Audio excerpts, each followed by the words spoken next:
Yeah. Hey. Well, yeah. Goonies never say die. You know what time it is. We got horror suspense. Listen, Kevin Trav digging in the bin. Dirty Dancing in Encino Man. You never know what you'll find in Uncle Doug's bin. What's in the bin? Yeah, Uncle Doug's bin. He's got all these flicks from way back when. Marty McFly in the DeLorean. Gotta love the Cajun, whatever he's in. Face off Snake Guys, you know it's a win. What's in the bin? Yeah, Uncle Doug's bin. What's in the bin? Yeah, Uncle Doug's bin. What's in the bin? Yeah, Uncle Doug's bin. What's in the bin? Yeah, let's begin. Welcome to Uncle Doug's DVD Bin, a production of Haley Bechtel Incorporated, LLC, the podcast where we take your favorite movies, give you the facts, tell you the plot, and hey, there might even be a few jokes along the way. I'm your host, Travis. And I'm your host, Kevin. Whew. Kev, I practiced that in the shower a few times because fitting in the Haley Bechtel Incorporated, LLC takes some time to get the tongue used to, but I think I did it. Very smooth, huh? No, you did it nice. You did, yeah, very natural. It does feel weird in your mouth, doesn't it? It does, yeah. It really does. It's got a, as they say, it's got a mouth feel to it. Yeah. It's like an IPA with pulp. Welcome to Uncle Doug. We're talking about IPA with pulp. It definitely has that feel to it. But we're getting used to it. It's fine, things change. I'm not upset. Are you upset, Travis? No, me. No. It is our fault because we were like, it's your podcast, and so it's podcast law. Hey, so. you never printed off that email and gave it to me. Oh. When you said, yeah, sorry, I did mail it to you. You saw the PO box, right? No, I haven't had a PO box since I was a kid. Oh, growing up. Okay. I mean, I didn't have my own. Our family did. It wasn't like my family got mailed differently from me. It's just we had a PO box back then. I didn't know. I thought maybe you were just like a very important child. You had your own PO box. Okay, sorry. That might explain why you didn't get it then. I'll look into that. Okay. Well, there's some things in there I wanted to check, but hey. The mail keeps coming, dude. We got another one in the old company inbox. I don't know if you saw it. Oh, that's right. I stripped your password privileges. We got a new email in the inbox. Mm-hmm. Yeah, well, news to you. Yeah, that's news to me. I mean, that's probably. Is it from Haley or is it from like? It's from the only person who sends us emails. Yes. Okay, is she the only one with the email address? That is possible. Okay, that makes a lot of sense. Yeah, that is possible. Yeah. Well, let's keep it like that because I hate checking it, but. It said, and I thought it was spam at first because the name of the email was called A Necessary Brand Clarification. Come on, what is that? Do we have a brand? What's I don't think so. Okay. I don't think so. But I read it, obviously, because, if I didn't, I thought maybe we'd get fired. So it says, boys, at the top. That's us, I think. Yeah, I think so, yeah. Yeah. She goes on to say, it has come to my attention that the podcast continues to suffer from what I delicately call an identity deficit. Come on. That sounds like a slight, right? A little bit. And, here's the thing. The way she, via you, says boys, it makes me feel like we're not men. Boys? Yeah, I know. That's weird, isn't it? It seems condescending. She goes on. A brand is not built by accident. It is not something one stumbles into between snack sounds and movie mispronunciations and whatever Kevin thinks qualifies as plot analysis. That's what she said. That feels unnecessary that she put that in there. I can't believe she put it in there either. A brand must be cultivated, polished, repeated until the very last attentive listener understands they are in the presence of something special. Mm-hmm. Therefore, effective immediately, I need you both to reinforce the new podcast slogan throughout this episode. And then she put in all bold here, a discourse on modern cinema. A discourse on... What qualifies as modern? Because remember, we did Casablanca that one time. What is the slogan again? A discourse on modern cinema. A discourse on modern... Actually, I'm against changes a lot of times, but I kind of like that. Why you like that? Kevin, that sounds kind of fancy. Like if you're we brown nosing again. No, listen. I mean, just hold on. Listen to me say it, though. Hold on. Just okay. Hold on. I think I can nail it. All right. A discourse on modern cinema. Okay, well, your voice is doing a lot of the heavy lifting there, but you only like to say it because you think it sounds like it has to do with NASCAR. Yeah, that is true. They do a race course on modern yeah. cinema. Yeah, that sounds really good. I thought I'd get you. Yeah, I'm back in. So we just have to say that throughout the episode, like whenever we feel like it. Say it often, say it clearly, say it with the faintest suggestion that you understand what the words mean. Another seems that last part. Does she not like you? Well, it was written to both of us. Oh. Let's see, it goes on. Yeah, let me just read the last paragraph so we can quit this. This is no longer merely two boys wrestling around in Uncle Doug's abandoned media receptacle. This is a discourse on modern cinema. Or at least it will be once you stop fighting progress with every syllable. Warmly, but with expectations, Haley. Ugh. I mean, okay. Haley. Fine, whatever. That's fine. No, it's fine. It's fine. You know what? It's not a big deal. Things got changed. It's fine. I didn't feel insulted. This is a discourse on modern cinema, Travis. That's right. That is right. It is a discourse on modern cinema. Did she say we were wrestling in Uncle Doug's, Ben? Because that was just one time, and we had a few Mick Ultras. We were wearing pants at the start. Well, I mean, listen, you can't have Greco-Roman wrestling with pants on. You gotta handle it the right way. Listen, we respect the tradition. Mm-hmm. And the fact that Romans would wrestle geckos is just kind of insane. Man, they're slipperier than you think. They're so much bigger. Yeah, well, but they're slippery, though. That's the thing. You get enough geckos together and they start working together, start coordinating, you're in trouble, man. You ain't going to beat that. Mm-mm. That's fair. Yeah. Especially you're fighting on an uneven surface of DVDs. That thing's got little suction cups on their feet. They got traction advantage on you. You didn't even think about that, did you, Travis? He never once crossed my mind, Kev. I'm so glad you're here.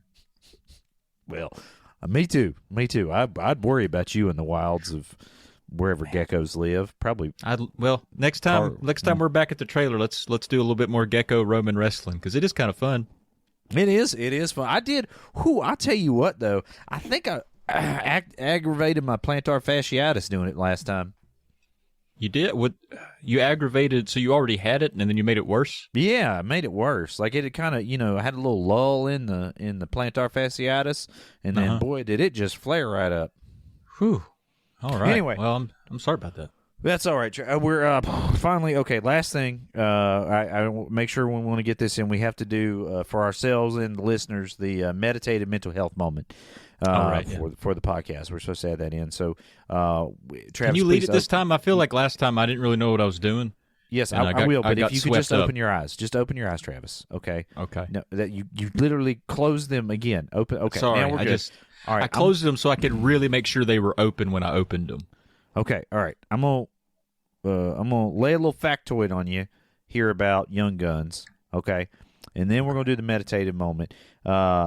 Emilio Estevez, star of Young Guns, actually met Bon Jovi. Now, apparently the screenwriter listened to Bon Jovi's "Wanted Dead or Alive" while he was writing the script, and so Emilio asked Bon Jovi if they could use that song in the movie, and he said no, unfortunately. However, he did write a song for Young Guns 2, which is A Blaze of Glory. Huh. That's a good story. I hope you keep that into the podcast. Yeah, no, it is a good, definitely story. I'm gonna keep that all in, the part about the John Bon Jovi doing the song. Now, Travis, so in honor of John Bon Jovi, for our meditative moment, we'll do Om, Wanted Dead or Alive. Okay. All right. We're going to say that 3 times, okay? You ready? Okay. Yeah. Wait, can I close my eyes? Yeah, go ahead and close your eyes. That's good. Okay. Wanted dead or alive. Wanted dead or alive. Okay, one more. Let's bring it home. All right. Wanted dead or alive. I think we got. Street. Oh, That's good. That's good. Haley's going to be really proud of that one, frankly. I think so. I think we're going to get bonuses this holiday season finally. Yeah. Boy, I sure could use them. I've just been eating cans and cans and cans of old beans. Like a cowboy. I mean, you know what? We're talking about Young Guns. We're talking about cowboys, man. I do love this movie, Travis. I'm not going to lie. Oh. You know? Yo, what? Why would you? It's a Christian podcast. Yeah, no, that's true. That would be sinful. So, talking about Young Guns, it was released on August 12th, 1988, directed by Christopher Kane, written by John Fusco, starring, talk about a who's who of 1980s young stars. Emilio Estevez, Kiefer Sutherland, Lou Diamond Phillips, Charlie Sheen, Dermot Mulroney. You had Jack Palance. Come on. Oh, yeah. That's a cast, man. Terry O'Quinn was in it. He's the guy from Lost. He played the guy. Yeah. At the end. What was it? It wasn't Sawyer. That was the Ashcroft or something. No, it was John. I think his name was John. Yeah. Just John. Everybody's name is John in this movie.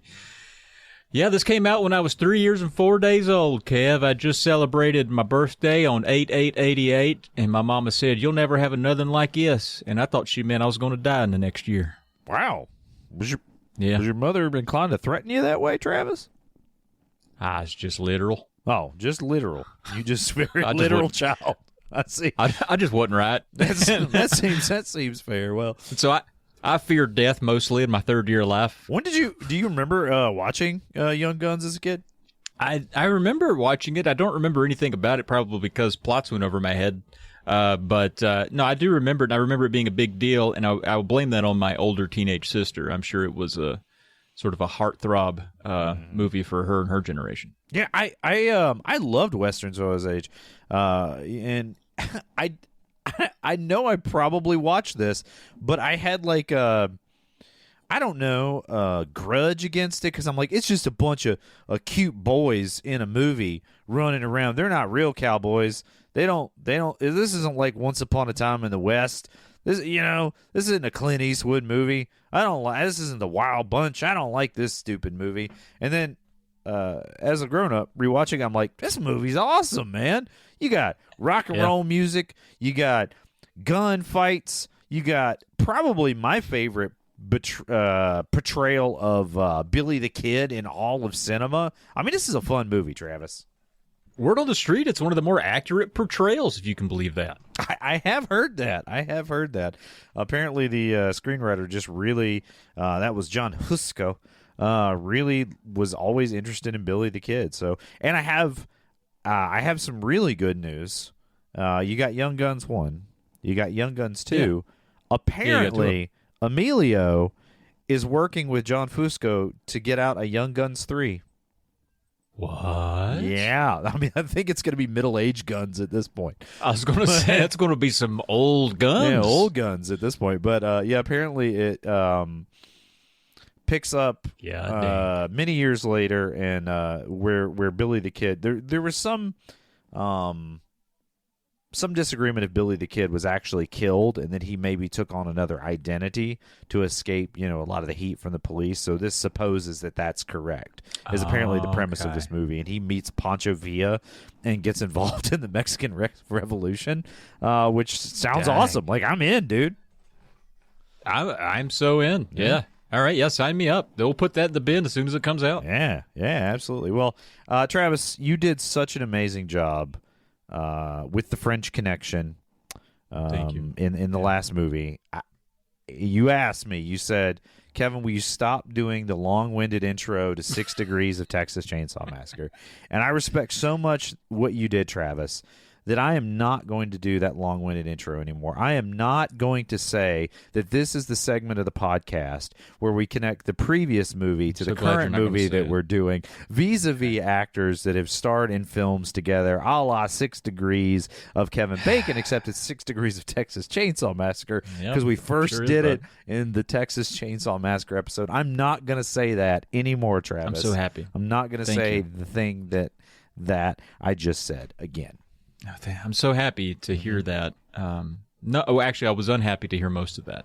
I just want to be clear. Okay. Anyway, So I packed you 5 today because we got a lot of actors. Dang, dude. We got a lot of actors, and I didn't want to leave anybody out. I'm a fair 6degreeser. That's what they call me. So I started it out here. I'm going to call it the Romance A connection. I could have called it the love interest or whatever, but I don't know. I just was feeling fancy. All right. So Mia Sara, she was in, she was JCVD's wife in the last movie.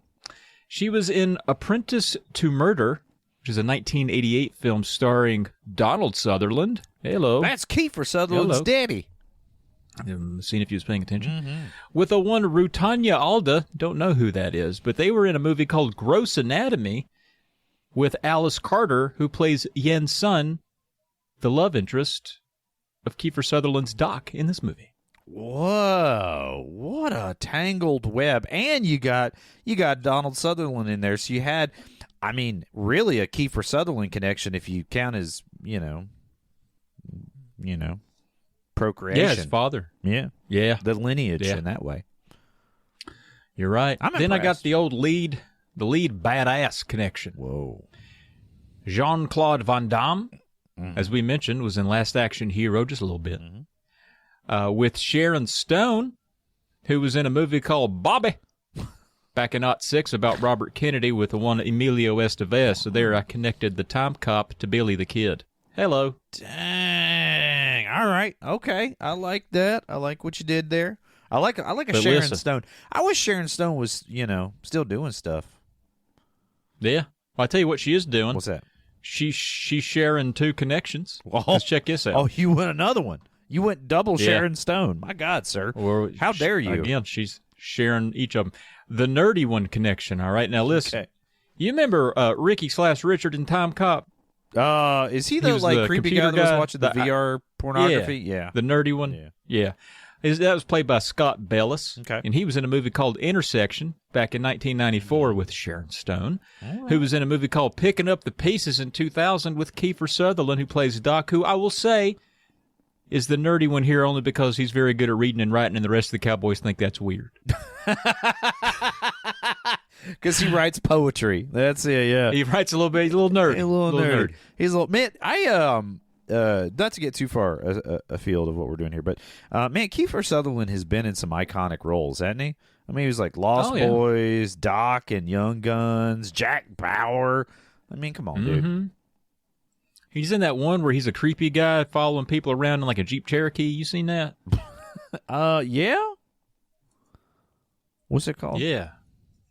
I'm looking it up now. It's called Jeep Cherokee. Yeah. I don't know. Eye for an eye. Huh. Eye for an eye. Has that got Jennifer Lopez in it? No, it's got it should. Sally Field and Sally Ed Harris. Field and Ed Harris and Kiefer Sutherland in it. I don't think I've seen that. I was thinking it had Jennifer Lopez in it. You would think that, but it ain't.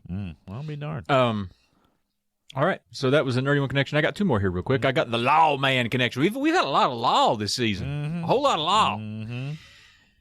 So Bruce McGill, he was chief last time. Remember that? He was the boss of old JCVD era. Bruce McGill was funny. Oh, yeah. Yep, we laughed. He was in a great movie. I just watched here recently. Read the book, John Grisham novel, Runaway Jury, 1998. Gene Hackman happened to be in that one, but he was in there with. Is Jennifer Lopez in that one?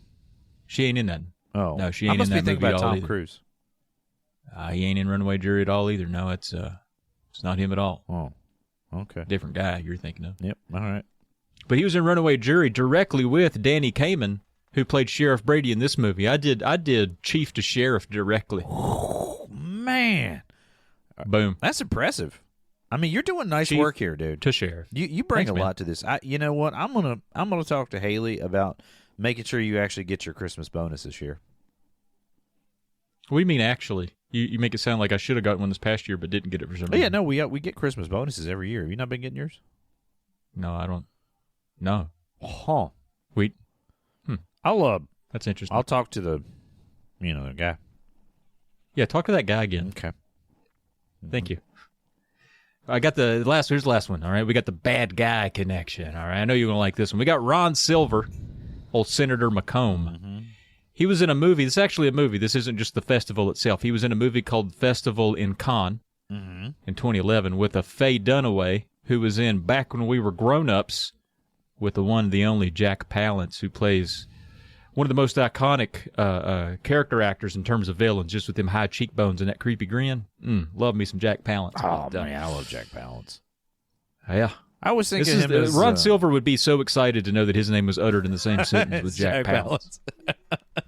What is City Slickers? What was his character's name? Like skinny, bony, Curly. That's what they go find. Curly's called. Yeah. Actually, it's funny I mentioned Tom Cruise for many reasons. Number one, I'm hilarious, but number two, Tom Cruise is actually in Young Guns. Did you know that?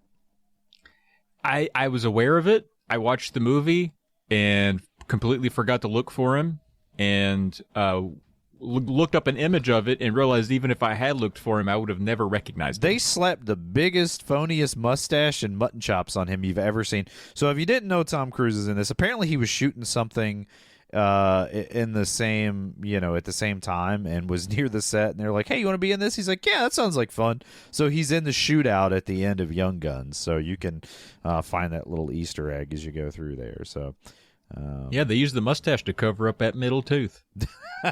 They sure did. I will say some of the alternate casting for this movie was pretty interesting too. I think they wanted Patrick Swayze to play Doc, but he was like, no, I don't want to play another teen heartthrob. He's like, I want to do something else. He wanted to break the mold there. So, and then I think that maybe they wanted maybe it was Tom Cruise. Maybe it was actually Tom Cruise for the Billy the Kid role, but they ended up landing on Emilio Estevez. So yeah, Emilio does it. So he's got the eyes. He's got crazy eyes. He does. I mean, Tom Cruise is pretty crazy too, but he genuinely laughs from a crazy place in this movie, and I'm here for it. So, yeah, he does. Well, speaking of things I'm here for, Travis, how about some of those preview reviews? Oh, is that what you want? Because I got some. All right, we got people as who we love it do off the top. A discourse in modern cinema. Oh, yes, of course. Does that get that right? Thanks, Kevin. Yeah. Okay. Yeah, I think so. Wait, let me try it. Back in a discourse in modern cinema. I like that. That's even trailer voice. That's very good. Right. Back 10 years ago, March of 2016, a one and only Quail Higgins, look him up on LinkedIn, 5 stars, says, Cowboy Daddy and his posse of 80s twinks. That's pretty good, isn't it?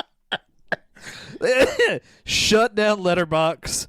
There's no comment that's going to top that. Period. Shut down Letterboxd. It can't exist anymore. Travis, you're going to have to go even deeper into the wilds of the internet to find reviews, because that's it, dude. That's it. That's top shelf right there. I didn't know people were that funny on the internet 10 years ago. That's crazy. I know. I thought funny was new. Yeah. Up next, we've got 4.5 here from Dick Farm Duns. Okay. Yeah. What if he was called Silly the Kid and he was dumb and silly? That's not a funny comment, but the way you delivered it. You see, that's the mark of a true comedic genius, Travis. You can just deliver things in a way that makes me giggle. It was fun. It's silly. The last one here of people high on it, we got another 5-star. This is from Gimme, G-Y-M-M-Y. This is back on Valentine's Day of '22. Which honey were you with, listener? They say, none of those horses agreed to work on this film.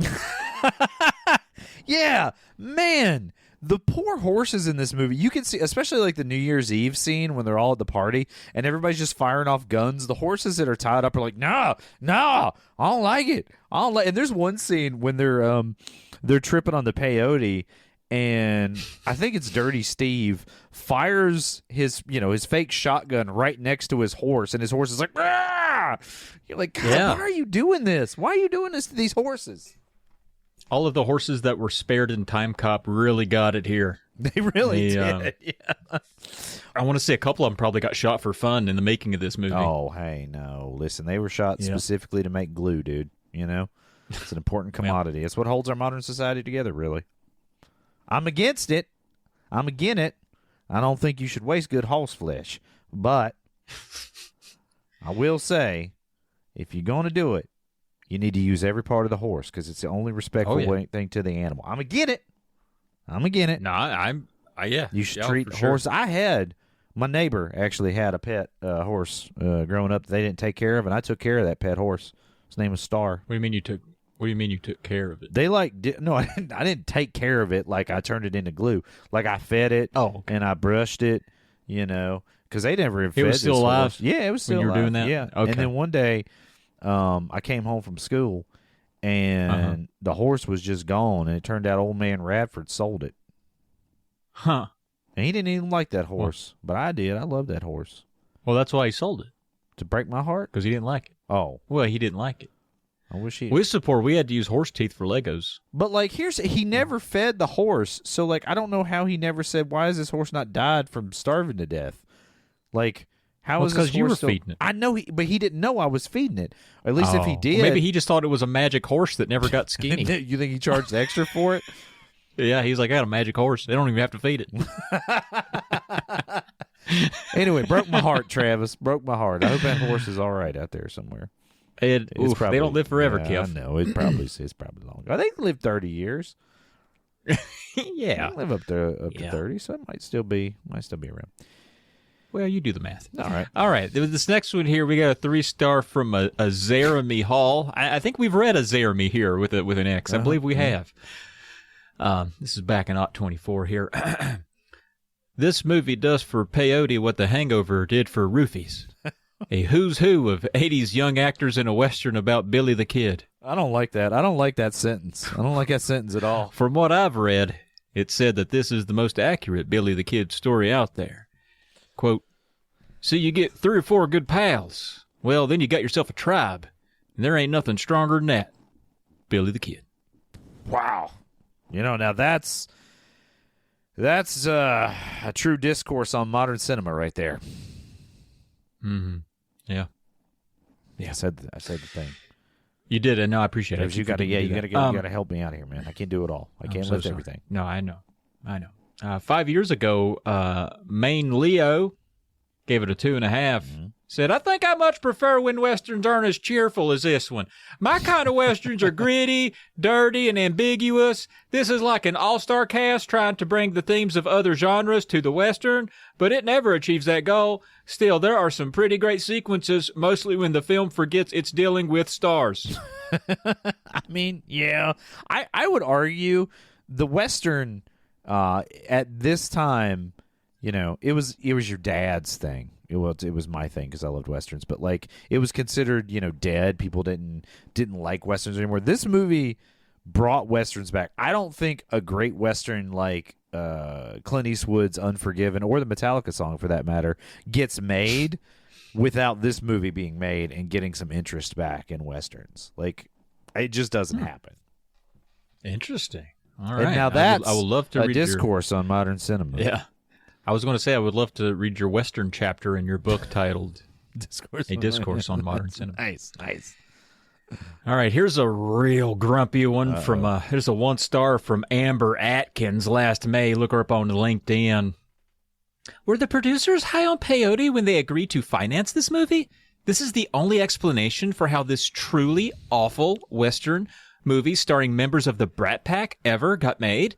I can't seem to wrap my head around how bad this movie is, how cheesy, ridiculous, over-the-top, anachronistic, and stupid this film is. Horrifically acted. Tonally preposterous. It's a bad SNL sketch someone turned into a feature-length movie, but played seriously even when it ends up being a campy disaster. Bad in every way. Grade D. Ugh. Amber. Friend. Acquaintance on the internet. Who's never going to hear the words I say to thee. How can you say this is just fun? Things are allowed to be fun. You know what I mean? Listen, they threw Billy the Kid out of a window in a trunk, and he jumped out guns blazing. That's awesome. He did, dude. That's awesome. He did. In slow-mo. Come on. This movie inspired me that if you want to survive, you just got to be crazy and run head first into trouble. Yeah, man, exactly. And also you got to, have amazing hair. Like everybody in this movie that had amazing hair survived. Kiefer, Lou Diamond Phillips and Emilio. You know, oh my God, Dirty Steve and what's the other guy's name? Charlie Sheen. Dick died, and Dirty Steve and Casey Schmidt's character. What's his name? Charlie died too. You know, and none of them had amazing hair. Didn't have any good hair. So take that, Terry Amber. O'Quinn, balder on top. Yeah, man. Yeah, man. He's bald on top. Yeah, ow. He did. I do hate that sound. That means, Travis. Kev, you'll outlive me by a good number if this is true to form. You got a great old just head of hair there, and mine's running away. Listen, man, when you finally decide to give up the ghost and shave that bad boy off, I want you to know I'm gonna donate my hair to make you a cool wig. I want you to know that. It better be a hair off your head, Kev. I mean, yeah, of course. I mean, I ain't letting the other grow out. It itches. They say bald fellers got a little bit more testosterone, so I bet I'm a little more potent than you are. I'm like an asp. So are you saying? So you bite me and infect me with more testosterone? Is that how it works? You better be careful around the weight room. You're gonna be very popular. I'm just saying I'm potent. All right, we got one more here. Last one. Let's go out on this one. This is from Bone Dry Cuffs with some underscores. You figure out where they go. This is March of 2025. It's a lonely little half star. I came for Bon Jovi and left disappointed because there was no Bon Jovi. Oh, also the movie sucks. Gross. I mean, all right. Look, I'm a little disappointed too. You can feel the Bon Jovi in this movie, and you know how much I love Bon Jovi, Travis. I mean, I almost feel like that's like a Berenstain Bears situation thinking Bon Jovi was in this movie because I almost thought there was some Bon Jovi in this movie before I fired it up. I mean, the soundtrack definitely. Do you think in a parallel universe he's in here? I think in the he's sequel, the Tom Cruise cameo? I think you're thinking of the sequel. I think you're thinking of the sequel. And Bon Jovi, from my recollection, did star in a Western or two, but I don't think he's like actually in it. I mean, he's just musical score for the film. But his music very much influences like the stingy guitar solos and the very like 80s rock and roll, not hair metal-y kind of vibe of the movie. So he's in it in spirit. Does that do anything for you? There, just a little bit. Does a little bit cuffs? for me. Yeah. Yeah, I think so. And I don't think the movie sucks. I think it's a good time, man, and it's a good time to have a good time. All right, Travis, it's time to get into the plots of Young Guns, which of course you know what we're about to do, right, Travis? Have some discourse in modern cinema. Yeah, you nailed it, dude. Nice job. We're so good at this. Well, the movie opens up. You get an opening, what I would call a montage of all the Young Guns, and I'm just going to say them now because I wrote them down in my notes, so this is as good a time as any. You got Billy the Kid, played by Emilio Estevez, Doc Scurlock, played by Kiefer Sutherland, Jose Chavez, played by Lou Diamond Phillips, Richard Dick, played by Charlie Sheen. You got Dermot Mulroney playing Dirty Steve, which the whole time I was watching this movie, Travis, I was like, if Travis was playing anybody in this movie, he'd be playing Dirty Steve. Like, you would nail dude. Dirty Steve. I couldn't take my eyes off Dirty Steve, dude. He's just fascinating guy. His chaw cheeks were just so impressive, dude. And it got bigger as the movie went on. Like, he got more confident with the amount of chaw. I'm not sure that actor knew he could spit sometimes. and he could still talk. And it didn't sound exceptionally juicy, just juicy enough. Well, anyway, Travis, we had Charlie, played by Casey Simozerwick. I can never say his last name. I'm pretty sure I mispronounced it. Doesn't matter. Anyway, those are our Young Guns. And the opening is like a little montage of them walking over a hillside and then just opening up fire, just shooting guns to rock and roll music. And I was like, dude, this is it. Like, this is everything you could possibly want out of a movie. It's a little cheesy, but it's just so perfect too at the same time. Like, it feels like an intro to a music video, which is, I think, the way it was. It's very MTV coded in a sense, but also too, they do a little smirk or they like unmask themselves. Yeah. It's so cool, man. It is. I could definitely see why an older generation of Western lovers would find this a little too campy or too Brat Pack, but this isn't for them. This is Young Guns. This is for a young audience of Western lovers.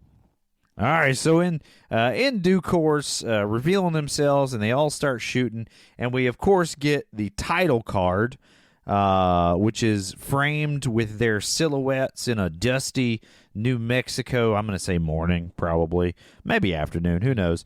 Now, Travis, what did you give this particular title card? I thought about this for a while. I explained last episode how I like a little bit of animation, and we do have some activity on the screen. It is a great intro, if that can be encompassing. We talked about how Ernest really sent it over the top with the full intro, kind of helped with the title card.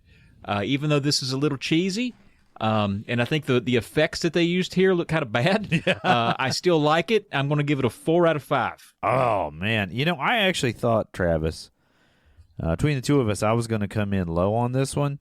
But I came in at a 4.75. Okay. I mean, I don't know if you always do points. This is our podcast. This is a discourse on modern cinema. So we can rate things, I guess, however we want to until Haley says we can't, because she probably will. Yeah. I'm sorry, that's not a passive aggressive. I didn't mean it that way. Travis. I didn't. Yeah. So I'm just for now, I'm gonna go 4.75 because I think it's definitely better than average, and it's almost a 5 for me just because of how cool it is when they all draw guns and stuff. I think it's awesome. Yeah. So, yeah, I'm going to I feel like it could be better is my only thing. I don't know what would do it, but I left a little room. What if, and hear me out on this, what about, and I'm just pitching this, Travis, and this would have cost at least another $2 million in 1988 when this movie came out. But what if, as they shot the guns, it put holes in the screen that spelled out Young Gun? Yeah. Dude, that would have cool been would that be? Fun. Come on, man. Come on. Yeah. I see a smile on your face I hadn't seen since you found out I was pregnant. What? Anyway, moving on. We get the opening of the film, and we've got Tunstall and Doc. Now, John Tunstall is sort of like the Papa Bear, as you mentioned, of the group. He kind of takes in... Twink Daddy. Okay, I was going to say Papa Bear, but that's fine. Twink Daddy, whatever you want to say. Again, this is a discourse on modern cinema. Where he sort of takes in wayward young men in order to be able to teach them a better life. But he also kind of uses them to kill people. So I don't know how I should feel about John Tunstall.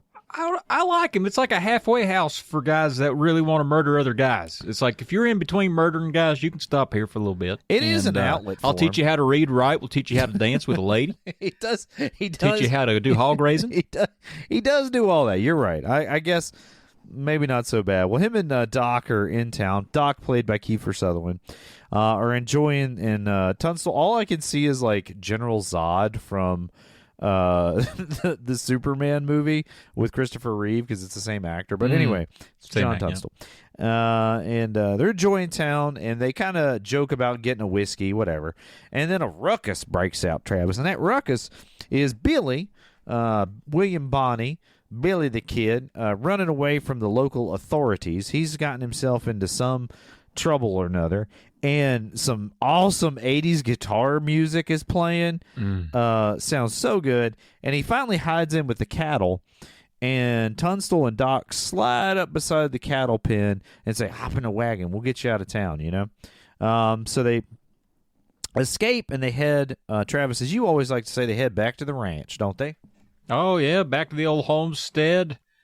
And it's where we're going to get all the learning. We meet our other crew of fellers. Yep. And we get to pigging. But well, they in fact do some pigging. But before we get to that, back at the ranch, Dirty Steve and Chavez are hurling spittle at each other as well as racial slurs back and forth at each other. Now, Dirty Steve is a white fella, and Chavez is half Native American and half Mexicano, I believe. And so they kind of insulting each other back and forth. There's a little bit of a dynamic there that's going to continue throughout the movie. Eventually does get resolved in them actually being pretty good friends, which we all like to see. We like to see a set-aside the things that hold us apart, and realizing that we're all one in the great scheme of things here. Don't we, And they Travis? really they cured racism in the West by doing that. Well, I don't know. I mean, I don't know about all that, Travis, but I can say, since this is a modern discourse on cinema, no, that's not right. A discourse on modern cinema. Sure. Well, it kind of is both, really, if you think about it. Yeah, a little bit of both. You're right. That I believe in the unity of all peoples. Now, moving forward, they actually get into a fist fight and a potential knife fight. Like, it could happen. And Doc is like, hey, you guys. I think Dick comes over, doesn't he? He kind of breaks them up and says, hey, you guys need to get washed up. Tunstall's coming home. John is coming home. So you kind of get the feeling that nobody wants to upset John. Like, he is Papa Bear. You know what I mean? Well, he's British. He's fancy. You want to look fancy for the British guy, don't you, Kev? If you had a British dad, wouldn't you be a little more fancy around the house? I'd clean up a little more. I'd wear a not like the full 3-piece suit, but I'd wear like the vest with the slacks. I'd wear 2 pieces of it. At least 2 pieces of the suit. I might get, if it's cold, I might do 3. Well, anyway, back at the ranch, Tunstall gives Billy the Kid a little task, which is I don't know exactly what he's doing with the pig. I guess caring for the pig, feeding the pig, washing the pig, slopping the pig's pen. I don't know what it is. But anyway, he gets to go into the pen, and he pulls out his gun as if he's going to shoot the pig, because the pig is being very threatening towards Billy the Kid. And as we'll learn, Billy, maybe not the most stable individual. But Chavez chucks knives into the post beside his head to sort of stop him, so that we learn each one of the young guns kind of has their specialty to a certain extent, or their own character quirks. Wouldn't this have made a great video game where you could play as Chavez, and he can be the knife slinger, and then you got Charlie, he's got the lasso, and then you could use the spittle when you're Dirty Steve, and then when you're Billy the Kid, you get like a Hulk power, like you can just go crazy for like 30 seconds on screen, you're invincible, and when you're Charlie Sheen, you can just die real early. You die really when we're not there yet, Travis. Yeah, and when you're Kiefer Sutherland's Doc, you could just hurl poetry at people. I love that. He just narrates the game. Exactly. Well, through dialogue, we get the sense also that John kind of takes in Wayward Fellas. And eventually Dirty Steve comes over and joins this whole pig conversation. And he gives quite possibly one of my favorite speeches in all of cinema. Wow. Where he's Have like, you ever recited this on stage, like during an audition or something? I haven't. I wish I had the opportunity. But it's if you listen to Warren G's song Regulators, which of course that's what they call themselves, you can hear the speech in its entirety, or you can just watch the movie. But he's basically like, you got to be handy with the steel. You can't just be any geek off the street. We're the Regulators. We're damn good too. And I'm like, everything he says gets me hyped. Like, if they rode up on horses right now and said that, I'd be like, let's go. I don't know where we're going, but I'm with you. You know what I mean? As long as hopefully you don't have to bring your own horse. Yeah, that'd be my luck. They'd be like, you get your horse. I'm like, oh, I don't even have a horse. I'd have to ride a dog. Well, I could have used that one horse so that man sold it. Yeah, really, that's true. Really well, upset me. Might still be out there, Kev. Maybe they can. You know what? I'm going to shoot a reality show where you reunite with this horse. I bet that horse will remember me. Like, it was, we had a friendship that I have not felt since. Like, have you ever been friends with a horse, dude? That kind of bums me out, because I thought you and I had a pretty good thing going. Well, I mean, I don't know if you ever noticed, but like when you get upset, I kind of treat you like a horse. I'm like, hey. You do shush me when I snort. It's okay, Travis. It's okay, buddy. You do feed me carrots out of your palm, too. I like it, but I never really put it together. You remember that now. time you were upset I gave you that sugar cube? Yeah. That's how I gained your trust. Yep. Yeah. Well, moving along, Travis. Moving right along. We move ahead to the dinner scene, and we get to kind of see a little bit of the group dynamic. Charlie and Steve end up getting dish duty because they sort of laugh at Emilio Estevez. Well, they're hacking on him. He's hacking on him. And he's like, you ever killed a guy, Billy? He's like, yeah. So what for? Because you're hacking on me. I love that, dude. I do. I love it. And then it kind of gets a little giggle out of Tunstall too. Yeah, he gets a little smile on his face. So I love that. Love that scene. We kind of start to establish that group dynamic. Now after dinner, we get a little reading lesson. All the fellers, they sit around, they learn how to read, except Doc. He's already a poet, so he don't need to learn how to read. Ain't no chance Billy the Kid can read. He's just a kid. That's right. You think that. Yeah, that's exactly what you think. But then they're all reading out of a newspaper as part of their reading lesson. And when the paper gets around to Billy and it's his turn to read, he reads real good. We never get an explanation for that. No. But we're just he's you never know. He's unpredictable. I think that just goes to show don't underestimate Billy the Kid. I think that's you a lesson we learn over and over. I think you hit the nail on the head, Travis. I think as from a storytelling device, it's meant to tell us, hey, there's more to this kid than meets the eye, Travis. You're very wise. You're really here. Have a sugar cube. Well, Travis, the next day, Billy hops into the pig pen again to do whatever he does for the pig. What do you think he does for him? Let's just think about it. Does he slop him? I mean, you got to slop him? You do slop a pig. You would have to muck out his pen every once and again to kind of keep it clean. So you slop him, then you got to get the slop out, and then because he slops it. Yeah, he turns the slop into feces, which you then have to remove for a mostly sanitary environment. You also may water the pig, or you may give it fresh bedding in its sleeping area as well, which could be straw, wood chips, anything like that. So there are care and feeding procedures for the pig. But from what I could tell in this scene, he just hops in there and cocks his gun like he's going to shoot the pig again. I don't think he likes the pig. I don't think he does either. And once he looks upon the horizon, though, he sees the sheriff riding into town with not Jack Torrance. That's from The Shining. Jack what a mashup that would be. I would love that, frankly. My God, that's Jack Nicholson's music. He comes in with a chair in the shape of an axe. In the book The Shining, he didn't attack him with an axe. It was a croquet mallet. Yeah. Which is hardly as brutal. I don't know. I'd be pretty scared of a dude coming out with a croquet mallet. Like, if somebody comes out with an axe, they're like, yeah, they want to do some damage. Somebody with a croquet mallet really wants to take you out, man. Yeah, they can't have fun in a yard. That's how crazy they are. That is absolutely correct, Travis. And that's the discourse in modern cinema that you can expect on Uncle Doug's DVD bin. Right, Travis?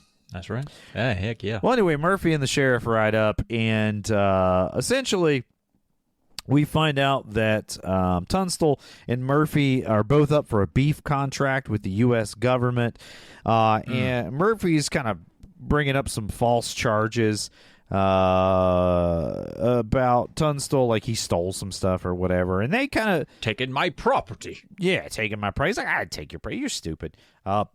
And I have to say, this is as much fun as I've ever seen Jack Palance have in a movie. He loves giving his moo-ha-ha laugh. Anytime he can do his little evil laugh, dude. And it's so good. It is pretty good. Like, you do hate him. I do, yeah. I mean, obviously, I love the actor, but anytime Jack Palance is on screen, even in, was it Shane? Mm-hmm. Even 50 years before this, he still has that unsettling presence. He's so good. He is very good. It is very good. Well, we find out Murphy has a bunch of political connections. He says there's no way you're going to get this contract, Tunstall. It's like, well, if you're so confident, then why are you coming out here to threaten him? First of all, like, if you just know you're going to get it, like, what's the deal? With 12 dudes. Yeah. He has a whole posse with him. And, of course, it gets a little tense. The young guns pull out their young guns.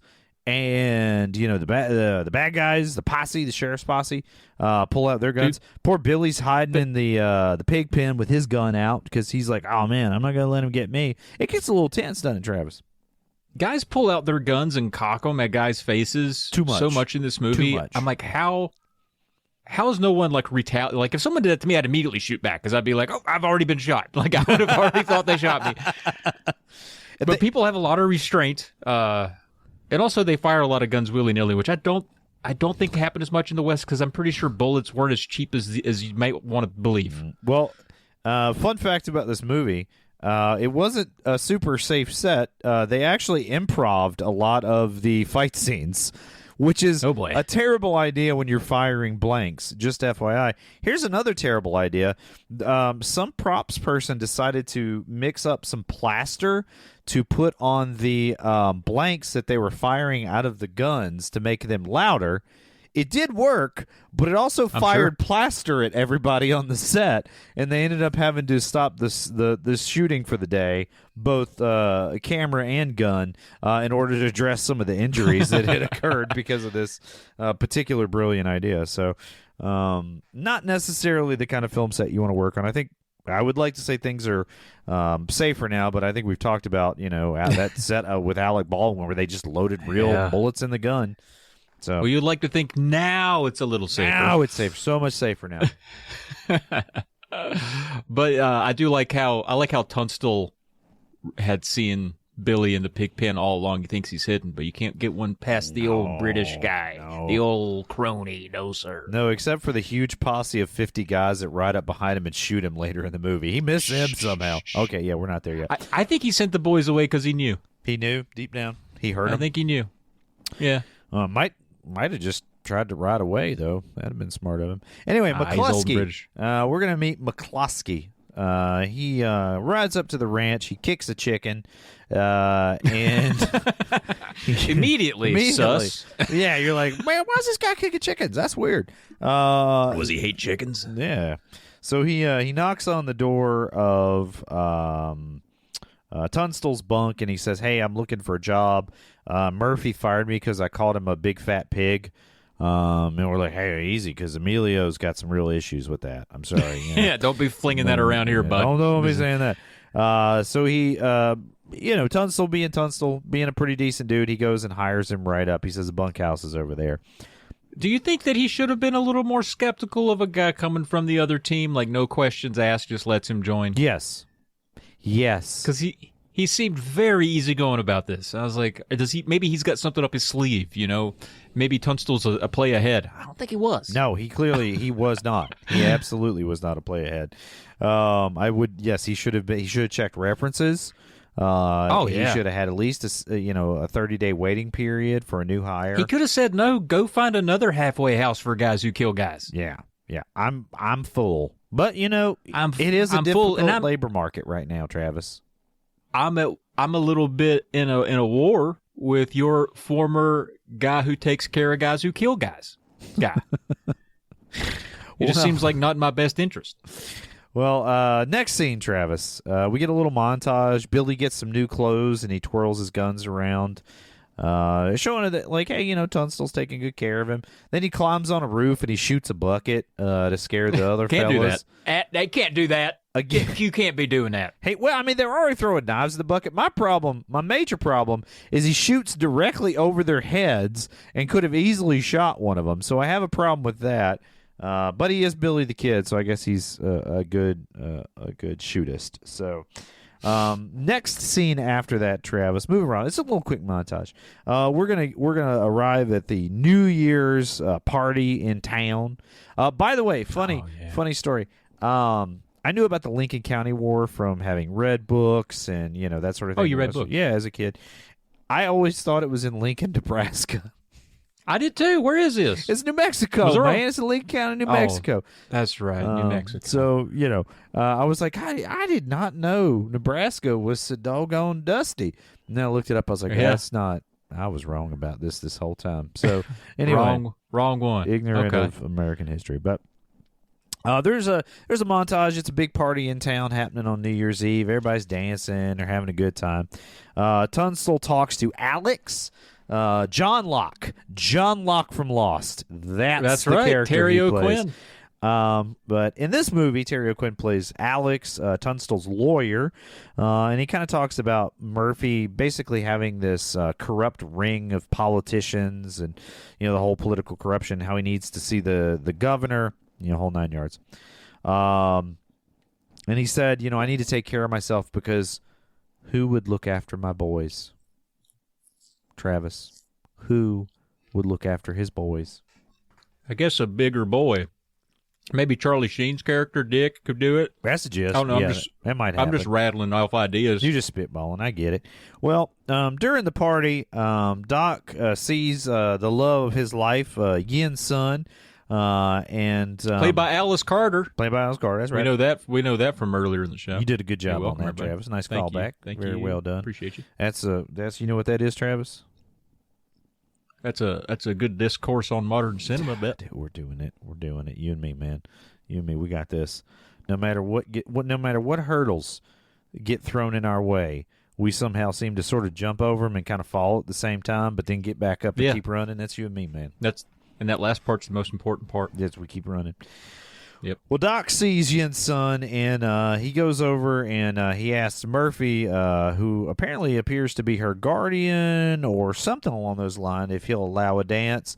And he says, yeah, sure, with a big old evil grin chuckle on his mouth face. Well, what confuses me about this exchange is that neither of them, Doc or Murphy, seem to recognize each other at this moment. It is kind of weird. But they have come face to face in a gun standoff not just a day earlier, I believe, or not soon before. Very true. Very true. But he allows a dance, so Doc and Yin's son start dancing. And Pat Garrett walks up to, or is trying to walk past Billy the Kid. Billy the Kid stops him and engages him in conversation. Now, this is interesting for a couple of reasons Travis has seen. Number one, do you know in the history and lore of Billy the Kid who Pat Garrett is? Oh, he's the one that gives him his final comeuppance. That's right. He killed that cowardly dog. Hid in a dark room, shot an unarmed Billy the Kid. You know what Billy the Kid was saying? What his last words were?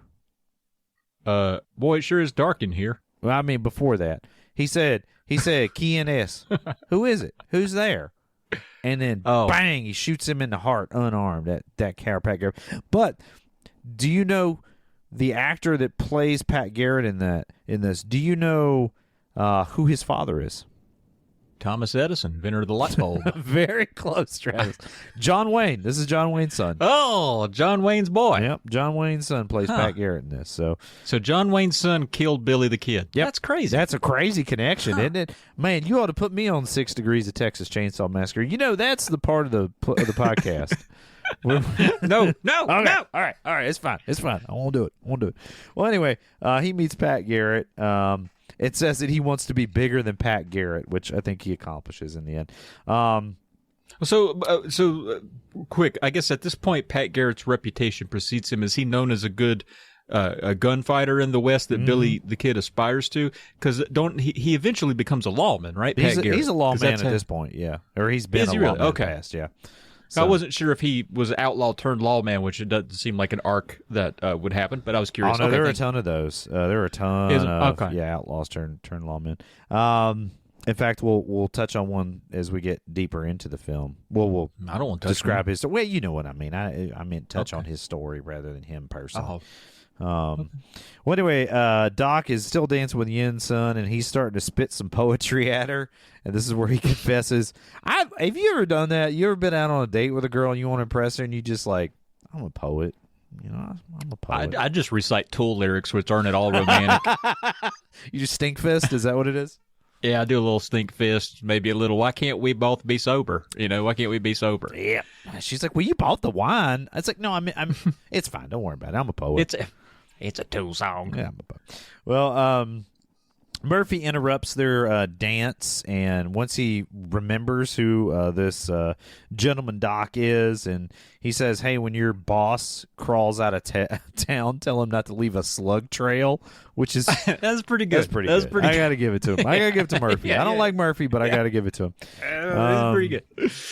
And then also, I love the way Charlie fights, and I know we haven't gotten to there yet, or maybe you passed it. I don't know. I was just glanced down, but just that old bare knuckle boxing style of the 1800s. Yeah, it really cracks me up.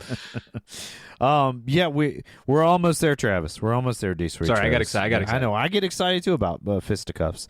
Alex comes over, who's the lawyer again, if you'll remember, of Tungsten, and he divulges to Doc and also us as the audience that Yin's son is the house entertainment for Murphy. Yeah, is the way he phrases it. So apparently his shirt in a laundry was messed up, and so he just took the daughter of the family as payment for his shirt, and retains her. I guess slave would be the right term, or I mean, I can't really think of another term. Must have been a hell of a shirt. I guess so. I don't know. I'm again it. Do you think this I mean, I imagine, I'm not trying to be that naive, but do you think that's an extreme example to paint him as a villain, or do you think that kind of thing happened? There is some dialogue. Again, historically, who knows? It's probably all over the board because, like, personal family dynamics and all of that are different for every family. But as far as like the script trying to justify it, later in the film she says, like, I was a daughter and daughters don't have any value, essentially. Right, We're not necessary. Right, yeah. So in the sense of the script, I'm sure historically, yes, there has been human bondage in the course of human history. Over a shirt, though, is my point. Like, that seems extreme, in my opinion. Probably. Who knows? Probably. I mean, again, people are terrible sometimes. They're awful. Sometimes they're great. People are great sometimes. And then sometimes they can be real bad. Name one. You, buddy. I think you're great. Aw. Yeah. Enjoy that sugar cube. You want carrot? It's pretty good. Yeah. Well, as we go on, Murphy sends over a guy to kind of bump into one of Tunstall's guys and start some beef with him, if you will. And it turns out to be Charlie, who is the pugilist of the group. Travis, that's a fancy word for boxer, fist fighter, if you will. And Charlie just... I thought it was a breed of dog, but you're it is right. Too. It's a boxer is a breed of dog. You're right. Oh, I thought you meant a pugilist. Yeah, that too. That's a pugilist. Because... Yeah, you just mispronounced it. Yeah. I heard it wrong. Well, anyway, Charlie lays a whooping on this fella and knocks him out, and everybody is duly impressed. And it's that old style boxing, that stuff you love. It's like that meme that was around for a while. The Manly Man meme. You remember that one? Yeah, yeah. That was good stuff. Big old twirly mustache guy. I need to grow a twirly mustache. How do you do that? I think you just wait. All right, I'm gonna do that. I'm waiting right now. Well, That is kind of what happens in the gist of the New Year's Eve party. And then, of course, the scene we alluded to earlier with the poor horses where everybody's firing their guns off and the horses are terrified. To celebrate Auld Lang Syne, baby. Yep. Well, that morning, and it appears that they, as Snoop Dogg once said, partied all night till dawn. That's not exactly what he said. You guys that know the song know what I mean. And they're riding back, and they see some pheasants. Now, the ringneck pheasant, I believe this is a ringneck pheasant. Talk about anachronisms here. Did not exist in New Mexico during the time this film is set. How does that make you feel, Travis? Well, no wonder they tried to chase it down and shoot it then. It was rare. Well, they sure do. All the fellas ride off and after these pheasants. Billy is staying with John, who's on a little kind of wagon carriage thing. And he says, go on and chase them. Have fun with the other fellas. Boys will be boys. Boys, just chasing pheasants. Just chasing. Remember back in the day when you chase pheasants before video games came into your life? God, I'm so glad video games came in, but I stayed in such good shape chasing pheasants.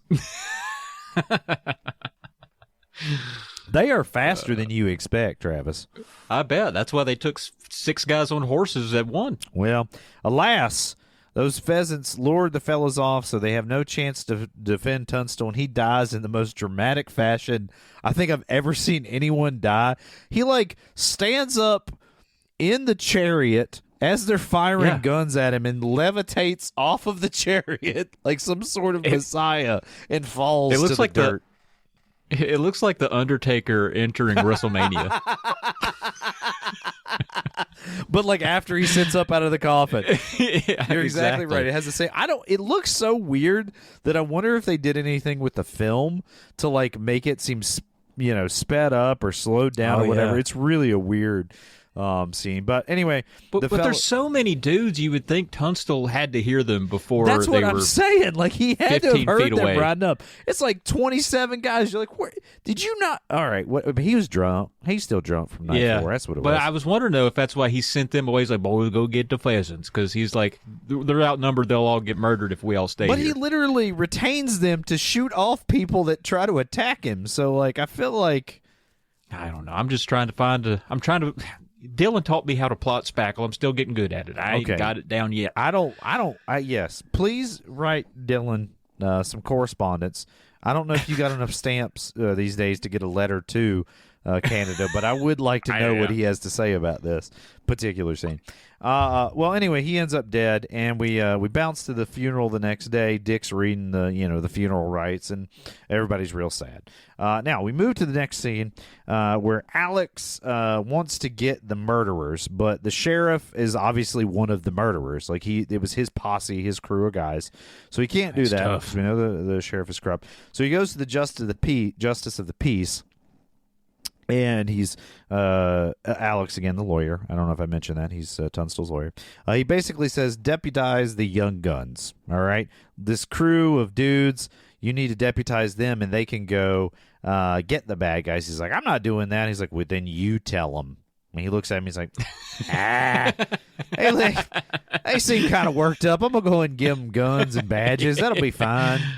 Might as well. So they put their hands on the Bible, they get some badges, and they ride off to find some bad guys. So they end up at a really ratty bar looking for the first guy, Henry Hill. Not, as I believe, the main character of Goodfellas, but just another guy named Henry Hill. And they're kind of looking at this establishment, and it looks like, you remember it was before we went down to the last Bristol race. Doug said, I'm going to take y'all out for some drinks. And he took us to this place, and we're like, Doug, this can't be a bar. And we walked in. It's on a dirt road. It's on a dirt road, and it looks like it wasn't made out of pallets. It looks like pallets are made out of the wood this thing is made out of. You know what I mean? Yeah. And we went in. They said, what y'all like want? The big bad wolf could blow it down. Exactly, yeah. It's exactly what this place looks like. Well, they decide to send Billy the Kid in after Henry Hill, and he goes in and he kind of gets a lay of the land. He's like, "Nah, there's a lot of dudes in here with guns. I don't think I'm gonna stir anything up. I know Henry Hill just said he's gonna go take a wee wee. He's gonna take a pee. So I'm gonna go wait in the pee room. It does have nice bathroom amenities for what it is. It has a whole adjacent room for people to walk in and take a pee pee. Yeah, well, I guess there is that. You ain't wrong. It's also, I mean, there's one lady among the bunch. I mean, a lady wouldn't go to a lesser than desirable establishment. No, sir. Somebody's keeping up the place all right. I mean, I guess. Yeah, they got the one lady. You're right. They got the one lady? Anytime I walk into a place and there's at least one lady, I do feel a little better. You're right about that. Yeah. That's exactly right. Well, anyway, Billy the Kid meanders into the pee area, and Henry Hill comes in to take himself a pee-pee. And this is totally not necessary. He could have just shot him. But Billy likes to have a little bit of fun, so he unbuttons the fly of his pants, sticks the gun through the fly of his pants, and acts as if he's going to reveal his, his kid, Billy the Kid, if you will, to Henry Hill, and then shoots him with the gun, which is pretty funny. Yeah. And that just sparks. By the way, I'm sure I've not mentioned this. He was just supposed to bring him out and arrest him, and he just decided to kill him and laughs. And when the gunshots get fired, everybody gets riled. Man, it gets crazy. This is the scene, by the way, where the guy put the plaster on the fake bullets, and everybody got hurt. So.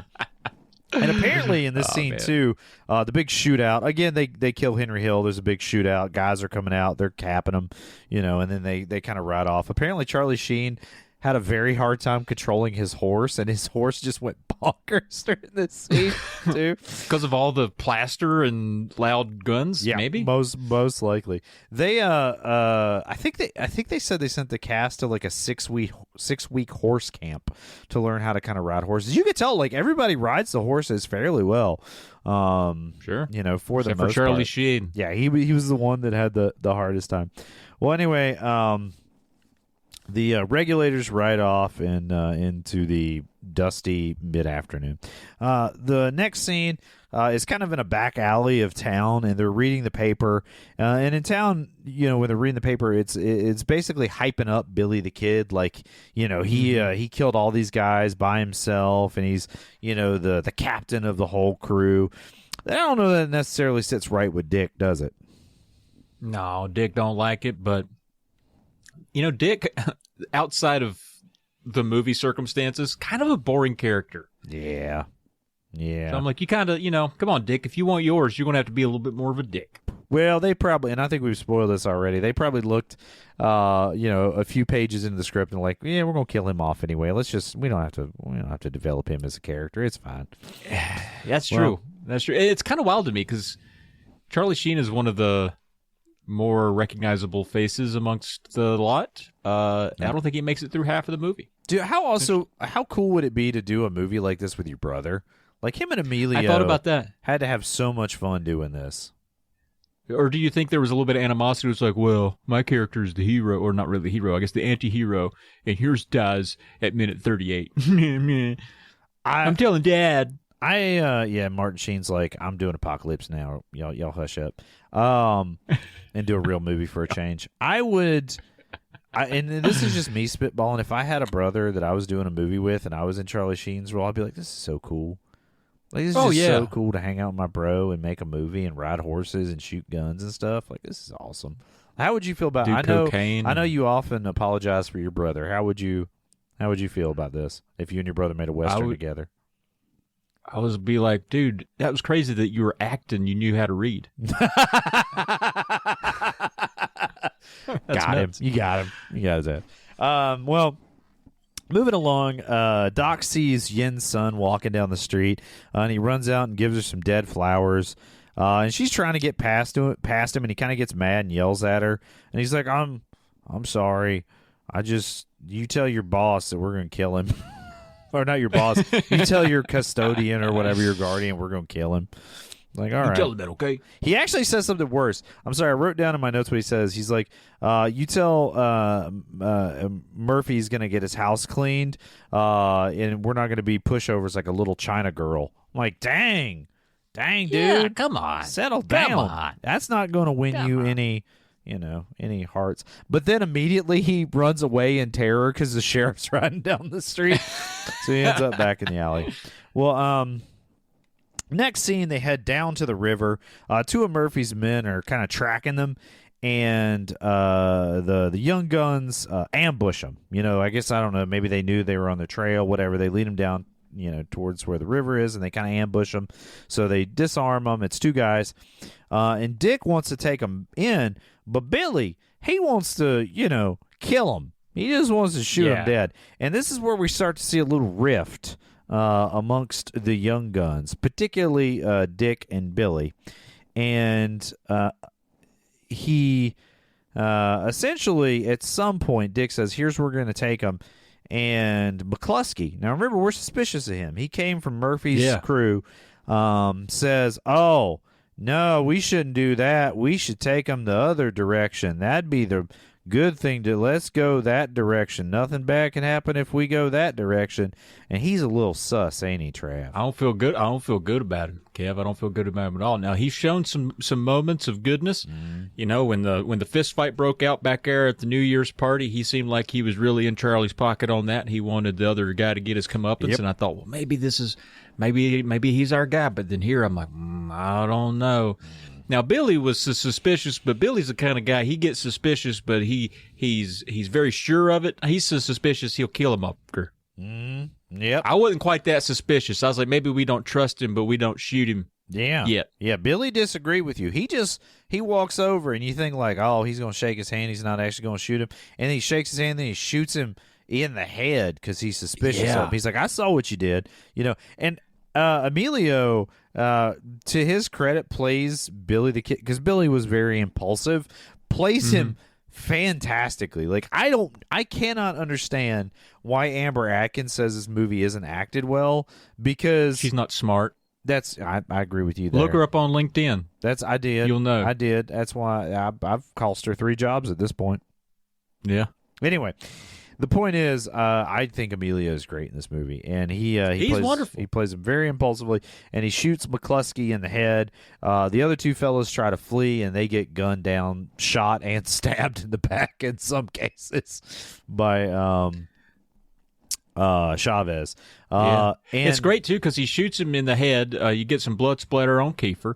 Shoots him in the gut for a good measure, shoves him in the water, and then when his body rolls over, you can see the back of his skull hanging out of his head from where he got shot. I like that. See, this is more... That's weird, Travis. This is more gruesome than I remember as a kid. Like, I know I watched this movie as a kid. Maybe I watched, like, the TBS edit that wasn't so... Yeah, it wasn't so gruesome or something, but... and I love the shot at the end of this scene where they're like, hey, we got to get out of here. We just killed these guys. There's going to be more people on the way because they heard the gunshots or whatever. But where Kiefer's like takes his hat off down by the river and there's blood on his face and his bright blue eyes are just shining and you can see like the horror in his face as he sees McCluskey in the water. And I'm like, that is a great shot. Like that is as quintessential a Western shot as you can get. Period. It's really good. Point blank. And Kiefer, he was a handsome young man. I mean, he's not a hideous Jack Bauer, but like, by God, as a young Doc, he is a handsome man. It's hunks for days out here. Hunks for days. I will tell you this: if you ever seen a real picture of Billy the Kid, Emilio Estevez is about 200 times more attractive. He looks just like Martin Sheen too. It's wild how much he looks like his dad. Yeah. I wonder how many like people were able to convince their partner to go watch this movie with them just because it had a bunch of hunks in it. You know what I mean? Oh yeah. Like I don't really like westerns, but I do like hunks. You know? Yes, sign me up for Hunk Fest. Well, heading back to camp, there's more paper reading, more hyping up of Billy the Kid. But then the paper in the news, the picture in the newspaper is of actually Dick. So that's kind of funny. Now they discuss briefly, Doc and Dick, that John Kinney, who is an outlaw turned lawman, is been hired to hunt them down. Right. And they basically realize they're in kind of a bad situation because no matter what direction they go, there's people looking for him. So they're trying to figure out... Unless they go west. Potentially... Because west, I mean, that's where I think a lot of the tribes are, but they're not actively hunting them. They would just have to be careful.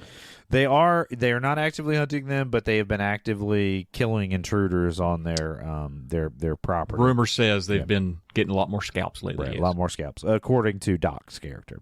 Meanwhile, Chavez finds some cacti in the middle of a snow patch, and he says, you know what? You know what we need to do? We need to take some peyote. That's what we need to do. So he mixes up a nice batch of peyote. By the way, the prop that they cooked up for the peyote wasn't a real hallucinogen. I'm so sorry to tell you that, Travis. So sorry. You know Charlie Sheen was snorting vials of peyote. Well, there's a couple of things that's funny about it. Number one, it was chicken noodle soup. That was the prop that they used for the peyote. But then number two, they're all going to take the peyote together, and they're going to go on a trip in order to figure out where they should go next. But the funniest thing about it to me is that Charlie Sheen's character is the only one that's like, "Nah, I don't want any drugs. I don't want to take drugs." And that's it. You're like, you know, Charlie don't feel that way. Yeah. He's like, I can't take any more drugs today, is what he really meant. Exactly. I'm to the brim with drugs today, guys. I'm so like, sorry. I'm at a 12.5. I should have been in a 10. I'm going to be honest with you. I wanted to There's a reason I only have 8 lines in this movie. Well, they do exactly what I said, was just they decided to take a trip to find their direction they should go for. And it's pretty funny. Like, it's played for some it really is. Some laughs. You know, you've got Kiefer Sutherland's character sort of waxing poetical about Yin's son. My favorite, apparently there was some, you know, kind of like in Jaws, the we're going to need a bigger boat was like a running gag on set, and they decided to put the line in the movie. Apparently, Dirty Steve, when he's like ranting about a giant chicken, apparently there was some line about look at the size of that chicken or something like that. There was like a meme among the cast. Which, by the way, they all apparently ended up being like really good friends. They would all go like drinking and stuff together, so they kind of all bonded. Sure. I mean, once you go to horse camp with your bros. Yeah, exactly. Yeah, dude. Why don't we? You know what? Dude. I'm going to talk to Haley. I think you and I, and maybe her, I don't know, maybe, and probably Dylan, because it would be fun, just go to horse camp together. Wouldn't that be great? I would love to. You know what? And my wife, she's a horse girl, I think right? I brought this. She was a horse girl. Yeah. And she knows how to ride. She could lead a horse camp. She could really show us the ropes. Dude, I used to, I don't know if I told you this. My neighbor growing up had this horse that they didn't take care of that I used to take care of. So, like, I'm very comfortable around a horse.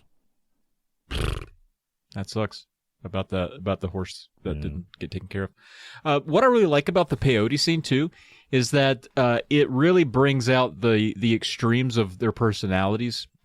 So you get Charlie, who's a little bit high strung, is a little manic and paranoid, and Kiefer's character Doc is more insightful and deep as the poet. He's really trapped in his own thoughts. Chavez just gets more earthly. He just kind of turns into like a smoke wizard out in the desert. Smoke wizard. and Stinky Steve or whatever just is frantically firing guns in a cave. It's amazing. Given the character development that we get in this peyote scene, if you were casting Young Guns with hosts from the Polymedia Network, who are you putting in each role of the Young Guns? Well, I think you've got to be Doc. You're the only one I know who is the poet. So I could see you up there reciting your poetry and trying to come up with the next line. Okay, all right. About the time that Dylan stumbles out of the cave and says, "Did y'all see the size of that chicken?" and fires one off into the distance. Okay. Meanwhile, Caleb is on the side of the hill trying to twirl his gun because he climbed all the way up there to do it. Yeah, he could too. He could climb up there. He could climb up there, and he twirls it, and he accidentally lets it go, and his gun goes flying into the wild blue yonder. And meanwhile, I could see Mook is maybe the more high-strung of the bunch. Not to the degree that Charlie is, but he could be out there kind of raising his anxiety with his paranoia, potentially. I see it. The more earthly one, I think, I really got to give it to Petey. She's the one who's maybe the more chemically adventurous. I could see her being the Chavez out there with the smoke and just face paint becoming one right. with the earth. Yep. Okay. All right. Okay. Yeah. All right. And then I would be the Charlie Sheen being like shooting at each other. Guys, come on. You guys are crazy. Let's get it together. We've got a network to uphold. I feel like that's what you do most of the time, frankly. I'm Charlie Sheen. Yeah. Man. All right. Well, that's pretty adventurous times. Pretty adventurous times. I think that would be an adequate casting, if not an excellent. I do appreciate that you made me Dirty Steve instead of the guy actually named you're Doc. Steve. Oh, I'm Doc. Oh, okay. Oh, yeah, Doc. Dylan is Dirty Steve. Yeah, you're right. Yeah. You avoided naming Steve. Yeah, of course. Because you can't do. Nah, Steve ain't gonna try peyote. I don't know. Maybe if you told him there was a bandana in it. Well, anyway, they trip and they decide they're going to head through the reservation area. And I kind of love some of them. There's two lines in this that get me every single time. They're sort of riding through this encampment of native individuals, and they say, basically, hey, they're not killing us. And I think it's Dirty Steve is like, it's because we're in the spirit world. Dude, that's one of my favorite parts of the movie. Yeah, I love it. You can't. I'm paraphrasing, but I love that line. It's so good. Oh my gosh. Yeah. Because we're in the spirit world. Well, anyway, and the best part too is all that their voices are distorted because it's still in this dream state, so everything sounds funny on top of being ridiculous. Well, so good. Anyway, they get to that next scene, and the very opening of the scene is Dirty Steve finally found that chicken, and he's eating a chicken leg. He's eating the chicken, and with his it does filthy legitimately teeth. look like a huge chicken. And then we kind of cut away to the dinner table, and Dick is praying, trying to get Billy to focus on the prayer. Billy gets impatient. They end up basically pulling guns out on each other and pointing them at each other. Very unsafe. And Dick says, after we finish this dinner, we're going to go outside and we're going to decide who runs this group. In other words, they're going to, I don't know if he planned on having a shootout or a fist fight. We never really get that question answered. Because about that time, Dirty Steve comes running and he says, hey, there's somebody riding up and he's well heeled. You know what that means? It's Buckshot Roberts. That's right. It's Buckshot Roberts. He's well heeled. It means he has 2 feet. Yes, and multiple firearms as well. Yes. Yeah. So he is Buckshot is riding up, and you are absolutely right. And there's so much I love about this scene. So Buckshot is this kind of burly man. He's got like a big fur coat on, and as he gets off his horse, all the fellas are walking up behind him, and he's just pulling different guns, shotguns, pistols, rifles, Gatling gun, probably. Who is this actor, by the way? Do you know who this guy is? I don't know. He looks familiar, but okay, it doesn't matter. Yeah, our intern will look that up as we discuss the scene. Well, he he basically pulls all these guns out. He says, "Hey, I'm here for the kid, but the rest of you are worth some money too. So let's dance." He just says, "Let's dance," and then shootout starts. There's no junk talking. He's just there for business. I'm sorry, not the business, Travis. Right. I saw the look in your eyes. He's just there for the business of bounty hunting. He also drops a hearty some bitch, which got me laughing. But I do like how he's face to face with 6 guns and he's just like, let's dance. And I'm like, how does he not get riddled with bullets? It must be the power of the fur coat. Yeah, he just doesn't take them seriously. Like, he's probably been in like 100 of these situations. You know what I mean? And the horse somehow survives. The horse survives. He has a big grin on his face too. Like, even if he dies, he's like, when people say he died doing what he loved? Like, he's gonna die doing what he loves, which is being in a shootout with young hunks. He plays a shootout with young hunks like I would play like in Call of Duty. Like, I don't really have a good strategy. Like, he shows up in front of 6 guys he wants to kill, starts shooting at them, and then runs into an outhouse. None of that sounds like a good strat. I'm going to run into a closet that you can surround. Brian Keith, in case you were wondering. Okay. Who the actor was. Yeah, and that's exactly what happens. There's a little bit of a shootout going down, and he kind of gets the better of several of the fellas. He gets Doc in the hand. He gets Chavez in the leg, maybe, and then he takes refuge in the outhouse. In the pooper. In the pooper. And I love how Billy gets egged on into going over to the outhouse by Dick. He's like, hey, you go over there and check it out. I dare you. And Billy gets his grin on his face like, yeah, I am going to do that. And then he immediately gets shot at. He's like, I'm not going to do that. Nope, I'm going back behind cover. So they all just open fire on the outhouse, riddle it with bullets. And they're like, well, surely we got him. And Dick decides, well, I'm going to go over there and check that out. Turns out, I don't know if you know this, Buckshot was still alive. He was fine, in fact. And he shoots Dick about 3 or 4 times. And Charlie Sheen dies in quite possibly the most hilarious fashion in the entire movie. He does like a slow motion weird bob move that you're like, have you ever died in a movie before, dude? What is, like, you don't shoot a guy and he just turns into a fish. He does. Like, yeah, he looks like a fish. What was up with that? I don't know. I will say that took me out of it a little bit. I was like, that's dumb. You died dumb. He did. But Charlie Sheen trying to ruin this movie. He tried to ruin it for his brother. He's like, I'll die dumb so Emilio doesn't get an Oscar. Yeah. You think that was it? You think that was what he was trying to ruin his? It's the dumbest I've ever seen anybody die in a movie. No, I've seen people die dumber. I just can't. He must have thought it was still like Hot Shots or something. He's like, oh, it's a comedy. Hot Shots was like 10 years later. Come on, Travis. Come on. You don't know that. You're right. I can't prove that. I can't prove it. I'll have our intern research it. Well, anyway, poor Dick does end up in the spirit world, and they all decide to flee rather than pursuing buckshot into the or just continuing to shoot the outhouse. I feel like those spindly boards, they probably could have shot him enough that he probably wouldn't have come out of there, but they just set it on fire.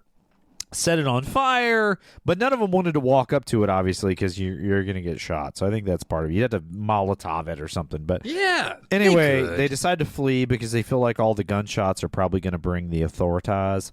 So they grab up Chavez, who's been shot in the leg, and Doc, and they head on out and leaving. Well, they have a new leader. They do have a new leader, leaving Dick's body in the gutter.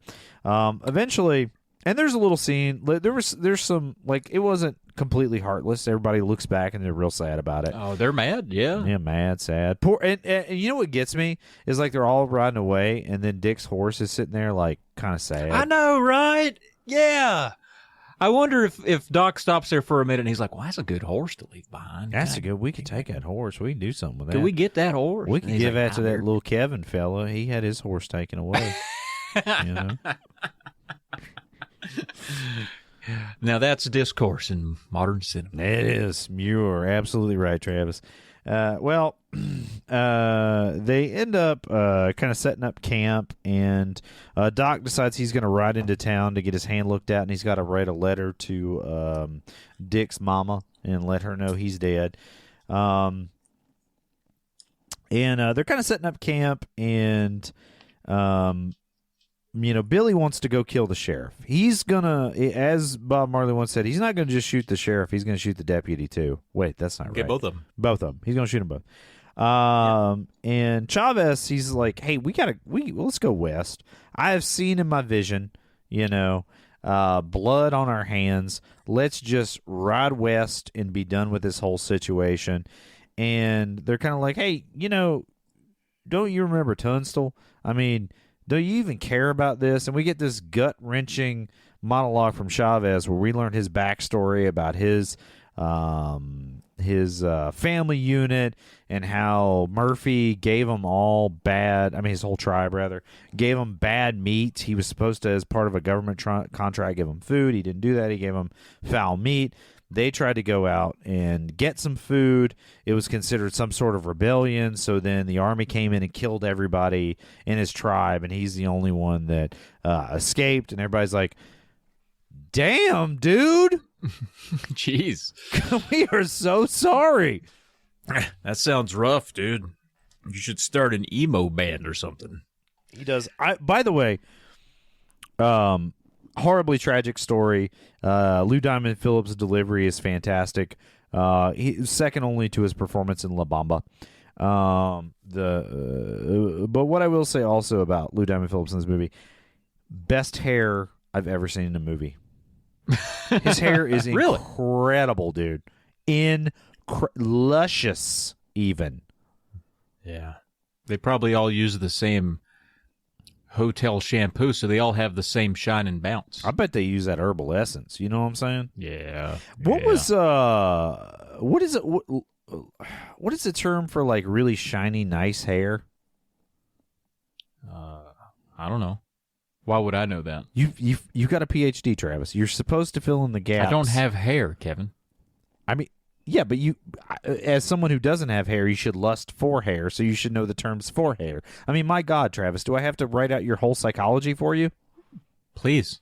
And also give me hair. I'm going to give you my hair. Once it gets long enough, I'm going to give you the best wig, and it's going to have a little bit of, I got some blonde, but I got some gray in there now, too. Dude, it's going to look so good on your head. It's going to look great. It's going to look seamless. It's going to, absolutely. Well, anyway, Chavez decides he's going to ride away because he is the sole remaining member of his family unit, and he wants to see them continue. And Billy gives him, admittedly, a pretty good monologue. He says, listen, we're pals, and as long as you've got pals, you've got a tribe, and we're it. Yeah. And that's right. He gives a better speech than that. My paraphrasing wasn't great, but you know what I'm saying, Travis. I mean, it was in that review earlier. People have heard it. They've heard it. Did you know that Billy the Kid's? Well, you know what? We'll get there later. Well, we jump into town where we see Doc has spotted Murphy is actually in the bar. So that means he realizes Yen Sun's upstairs. So he sneaks into her room. And she is terrified of him because she's heard that he eats people. Also, there's a man in her room. Yeah, I mean, to be fair, she has all the he puts a hand over her mouth, holds it, Yeah. not great. Not a way to meet a lady. But they talk for a little bit, and he says, "Hey, no, I'm not. I wouldn't hurt you. I'm the poet. I'm just a silly, goofy poet. I wouldn't do nothing bad to you." And yeah. Now, to be fair, I have shot several men over the last week or so. it's been brutal. I've done a bunch of murders, but I wouldn't. Not you. Not you, though. Not sweetheart. You. Please run away with me. He's trying to convince her to run away with him. And there's a little cutting back and forth here between the camp of the Young Guns and Doc, where they cut back to camp, and Billy the Kid's like, he would never run away. He loves me. And then they cut back to like the room, and he's like, I hate that guy. Let's run away together. I hate that guy. But essentially, he wants Yen Sun to run away with him, and she has this like moment where she's like, I'm unclean, but I keep the flowers that you gave me. And he looks at her like, well, you don't have them. And she's like, in my heart. And I'm like, dude, that got me. Bro, that got me. That broke me a little bit. Her performance here is very good. Travis, stop being patronizing. Her performance is very good here. Can I feel real emotions? No, I said it was good. What are you doing? Please. It's good. Okay, I just felt them. Moving along.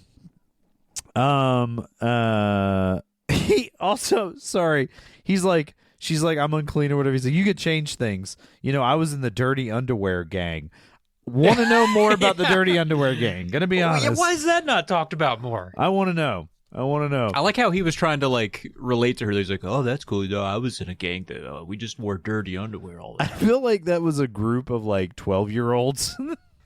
Yeah, probably. But he was 26. Yeah, he was 26 for sure. Well, anyway, he ends up jumping out the window because Murphy hollers that he's coming up the stairs or whatever. So he ends up back at the camp, and Billy the Kid's like, well, of course I told you we'd come back. Obviously, Doc's going to come back. So they decide to go kill the sheriff. They've decided that's the play. So they go into town. Might as well get this movie over with. You might as well.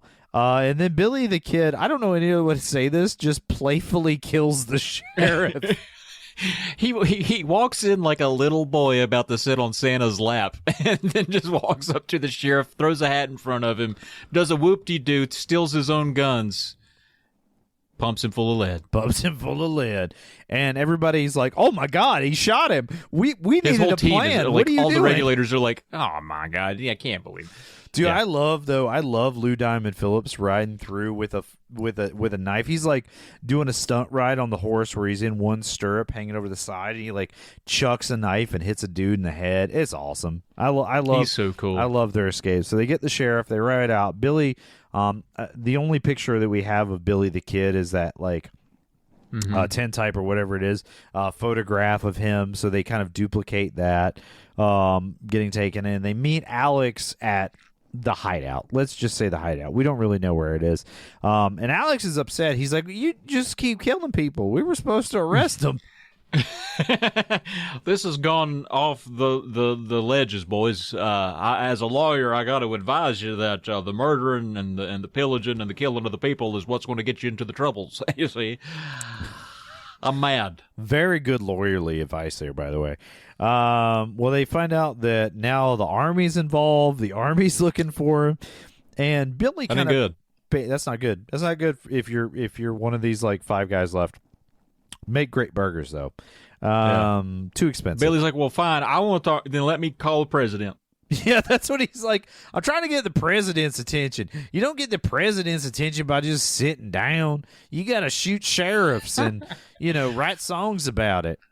It's like, you can read and write, Billy. Write him a letter. He has a very good literacy. That would have been a Pony Express is hot and heavy right now. You can get it there in a day or and a half. You got to pay extra for that, though. I just do the day. Yeah. Well, anyway, they throw down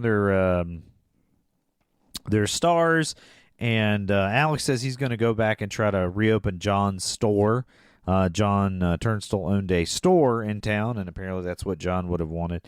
And I love that Doc, before he leaves to ride off with the other fellows, he's like, hey, like, you're a lawyer and stuff, and Yen's son, Murphy's her guardian. Could you, like, lawyer stuff and make me her guardian? He's like, no, that's not how the law works, Doc. No, that's somehow ickier, Doc. I can't do it. I won't stand by that. He really loves that girl, though. You know, Yeah, I'd rather you just kidnap her, bud. I'd rather you just go ahead and. But he doesn't. No, he's a decent man. He's not going to just kidnap. He wants consent and love.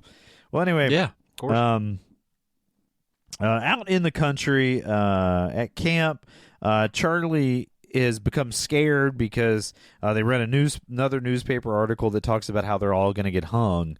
And that is the thing that Charlie is the most afraid of, is he doesn't want to be hung because, like, women are looking at you and you mess your britches. Or it sounds dumb, but it's also a little relatable because you're like, Right? you know, Yeah. even in my last moments, I don't want somebody to be like, oh, gross, he's got poop on him. Like, I don't want that. I want to die in the least embarrassing way possible. Yeah, absolutely. it's going to involve a motorcycle, potentially a cliff, Dude, and fighting a pack of orcas. You know what I'm saying? Like, yeah. It's like Kevin didn't stop fighting them to the he can't even swim, and he fought them in that water to the very last breath. You know what I mean? I'll have you know, most of those orcas didn't survive. Eventually, long, mostly due to pollution. But like Kevin, he poked that one in the eye. They did live another 25 years, but they could have lived 30 if it weren't for Kev. That's right. And that's what Kev would have wanted to hear. That's right. Well, Billy the Kid doesn't help. He's like, well, yeah, they're gonna hang us. We're way dead. They're gonna poke us with sticks. They're gonna throw rocks at us. And he's like, but don't worry, we're not gonna get caught. It'll be fine. So Charlie says, listen, if I'm gonna die, I want to do this one last thing. And what he wanted to do was ride to a town with a lady of the evening, a working girl, a sex worker, if you will. Sure. And they're all kind of joking with him a little bit, you know, but they give him money to go visit this this sex worker.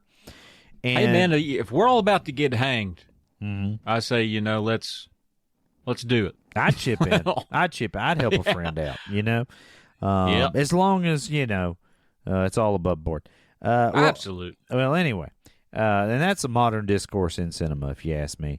But he walks in, and here's something you won't get on every podcast. He walks in, and it's an older lady, and she's like, "Oh yeah, a lot of young guys come see me. Apparently, I was there first, but I don't remember you."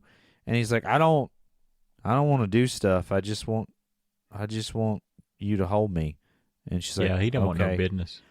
And he didn't want the business. He just wanted to be held and hugged. I don't know if you know this, Travis.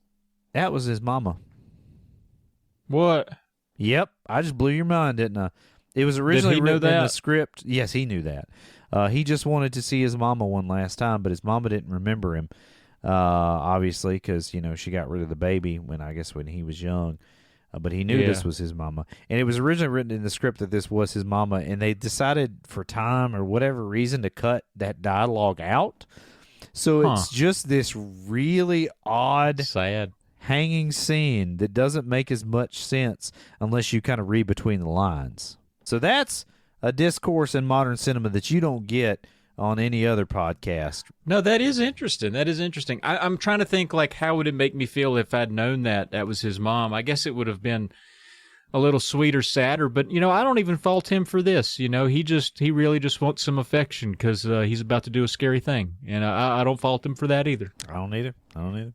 Well, in the bar, while Charlie is... I love this scene. This is a good scene right here. Here's my take on Young Guns. The scenes that make up this movie are actually better than the movie in its entirety, and this one, I agree with that, is probably my favorite scene in the movie. So you got Texas Joe Grant, who's a bounty hunter, and he's come to find Billy the Kid. And of course, Billy's in the bar, and he hears this guy like he's braggadocious. He's talking himself up in front of this beautiful young lady that's in the bar, and Billy walks over and he's like, and he just appears to be a dumb kid, and he's like, hey. That's a cool gun. Is that the gun that's going to kill Billy the Kid? Can I see it? And the guy's like, you stroke a gun like that's like stroking a man's woman, boy. But yeah, I'll give you my gun. Been in the cup chair, hasn't he, Travis? And so, oh, that's the gun that killed Ed Rollins, huh? My goodness, it's a great gun right here. Let me have a look at it. And so Billy just takes his time to unload the guy's gun while he's distracted, and then he hands it back to the guy. And at that moment, he basically he kind of gets him with that little like I'm going to shoot you sort of thing. But he kind of outs himself as Billy the Kid. The guy still doesn't pick up on it because he's like, well, what does Billy look like? Well, he's a handsome young man who whistles sad ballads. And so Billy starts whistling a sad ballad. And then he's the guy, so giddy about what he knows is coming because he's in control of the situation. He cannot stand it. He's got to giggle about everything. It's so funny. It was great. And so he kind of talks to the guy. He irritates the guy into pulling a gun on him. Now, I wonder, and the guy pulls the trigger, and then Billy, several times, it never shoots, and then Billy shoots him and kills him. But I wonder what would have happened if the guy never pulled his gun, if Billy wouldn't have actually killed him. Oh, yeah. Like because he kind of did need that. Yeah. So, yeah. I mean, I think... Well, I guess, yeah. That was the test. It was a test, and he failed. That's what you get for trying to shoot me. Yep. Well, anyway, they have to leave because right after this... there's a line, too, that I love. Right after he kills Texas Joe Grant, that I guess he's saying for the benefit of people that are in the bar, is he's like, that was 25, right, Doc? And Doc's like, no, that's 5. You've killed 5 people. And he's like, let's say it's 10 even. Kills me. I wonder if that goes toward Billy the Kid's growing mythos over the years, and that's kind of like him seeding his own mythos. But as the tall tales of Billy the Kid happened, I mean, his death count grew and grew and grew until historians actually got a hold of it. It was like, well, it wasn't as many as people said. But it's so that's kind of like seeding that, like he's larger than life character by his own doing. He made himself bigger than life. Yep. Well, it turns out they got to leave because John Kenny has shown up, and he's got a whole posse with him. So they kind of ride away. They escape him by riding into some brush. Basically, now, that's the outlaw turned lawman, right? That's the real bad bounty hunter. That's right. It's a bad mamma jamma. So they end up escaping. Back in camp, they end up setting up camp again, of course. And Doc and Dirty Steve are finally taking a bath. They're taking a bath together, like you do with your bros. Travis, you remember we take baths together sometimes. Pals are pals. Yeah, you got to be a pal. Yeah, and it's somehow Chavez Doc gets dirtier by taking a bath with Dirty Steve, though. That's the thing. That is the way it gets weird. Well, poor Charlie has got some. I don't know if I guess it's thorns in his butt, and so Chavez is getting the thorns out of his butt. They are legit pals at this point. Like if you get thorns out of another man's butt, you are friends. Faux life. Well, they basically argue about what's next, and Billy wants to go back to Lincoln. And Doc says, no, I'm going to Mexico. And there's a little back and forth there. And then finally Billy goes, oh, yeah, no, Mexico's great because I like to test myself. If you don't test yourself, you get weak, you get slow. And going to Mexico is going to be the best test because that's where they're all going to expect us to go. And we got to ride through briars. That sounds awesome, guys. Let's go. Okay. You're like, got him. And got him.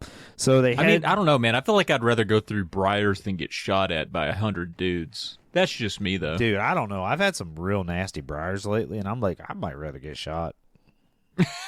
They get infected sometimes. It's awful. Yeah.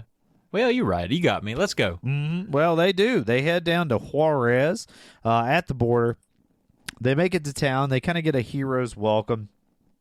And you get some scenes kind of cutting back and forth here. there's a letter being written to the governor while he's in the bath. Billy is writing and Doc is dictating, and it sounds like Billy's going to surrender. And then he basically says, "Tell him to kiss my ass." I think you had that. Is it Billy is dictating and Doc is writing? Is that what I said? Well, I think you said it opposite. It's okay though. I just cleared it up for the audience. Thank you very much. So then Chavez and Dirty Steve, this is where they finally bond. And we find out Chavez was like, "I was going to kill you." Like, I was like, there were many nights I want to put a knife to your throat, and I'm glad I didn't. We're buddies I'm now. glad I didn't do it. I'm glad I didn't You know what? We're all right.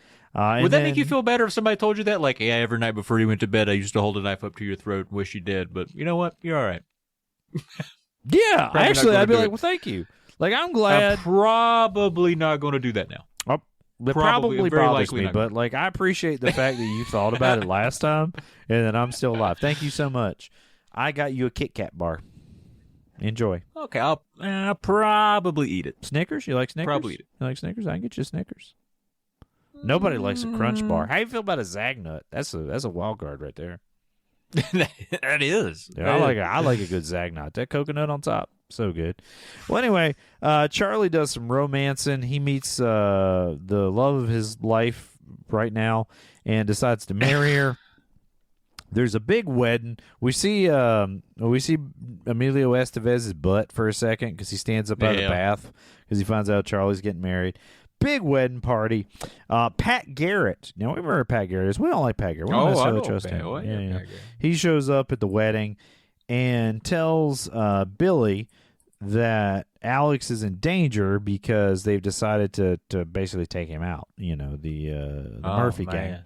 Well, I believe this guy. I believe this guy coming up and telling me that. He's super not trustworthy. But I do love this scene because there's some like unspoken historical tension between them. You know, like we kind of understand from future times and whatnot. And that's a modern discourse in modern cinema. Is that right, Travis? Yeah, it sure is. Pretty good. No, it is. Yeah, that's good. Uh-huh. So Billy finds out about Alex's danger, and he said, "Oh God, this is a great scene though, where he's like, Pat, you're my friend, right?" And he turns his back on him, and like he expects Pat to try to shoot him, and he's gonna whip around and shoot him, but Pat doesn't. He just leaves. Yeah, he's like, "I was around, I'm your friend." Yeah, it's just two liars lying to each other. Just two liars, just lying. You know what you do. Yeah. Well, Billy playing the same game. Decides to go help Alex, and he says, "Regulators, mount up." Love that. That's right. And he's like, "Hey, Charlie, you don't have to go. You just married this lady. Do you want to do like a honeymoon, at least a wedding night?" And he's like, "Nah, it's tough having pals. I'm going with you guys." Yeah, I don't even know her middle name, dude. I don't even. mean, yeah, I know Chavez's middle name is the letter Y, and that's good enough for me. That's good enough. So they end up at Alex's house, and they go in, and they're trying to get Alex to get him and his wife to get their stuff together to leave.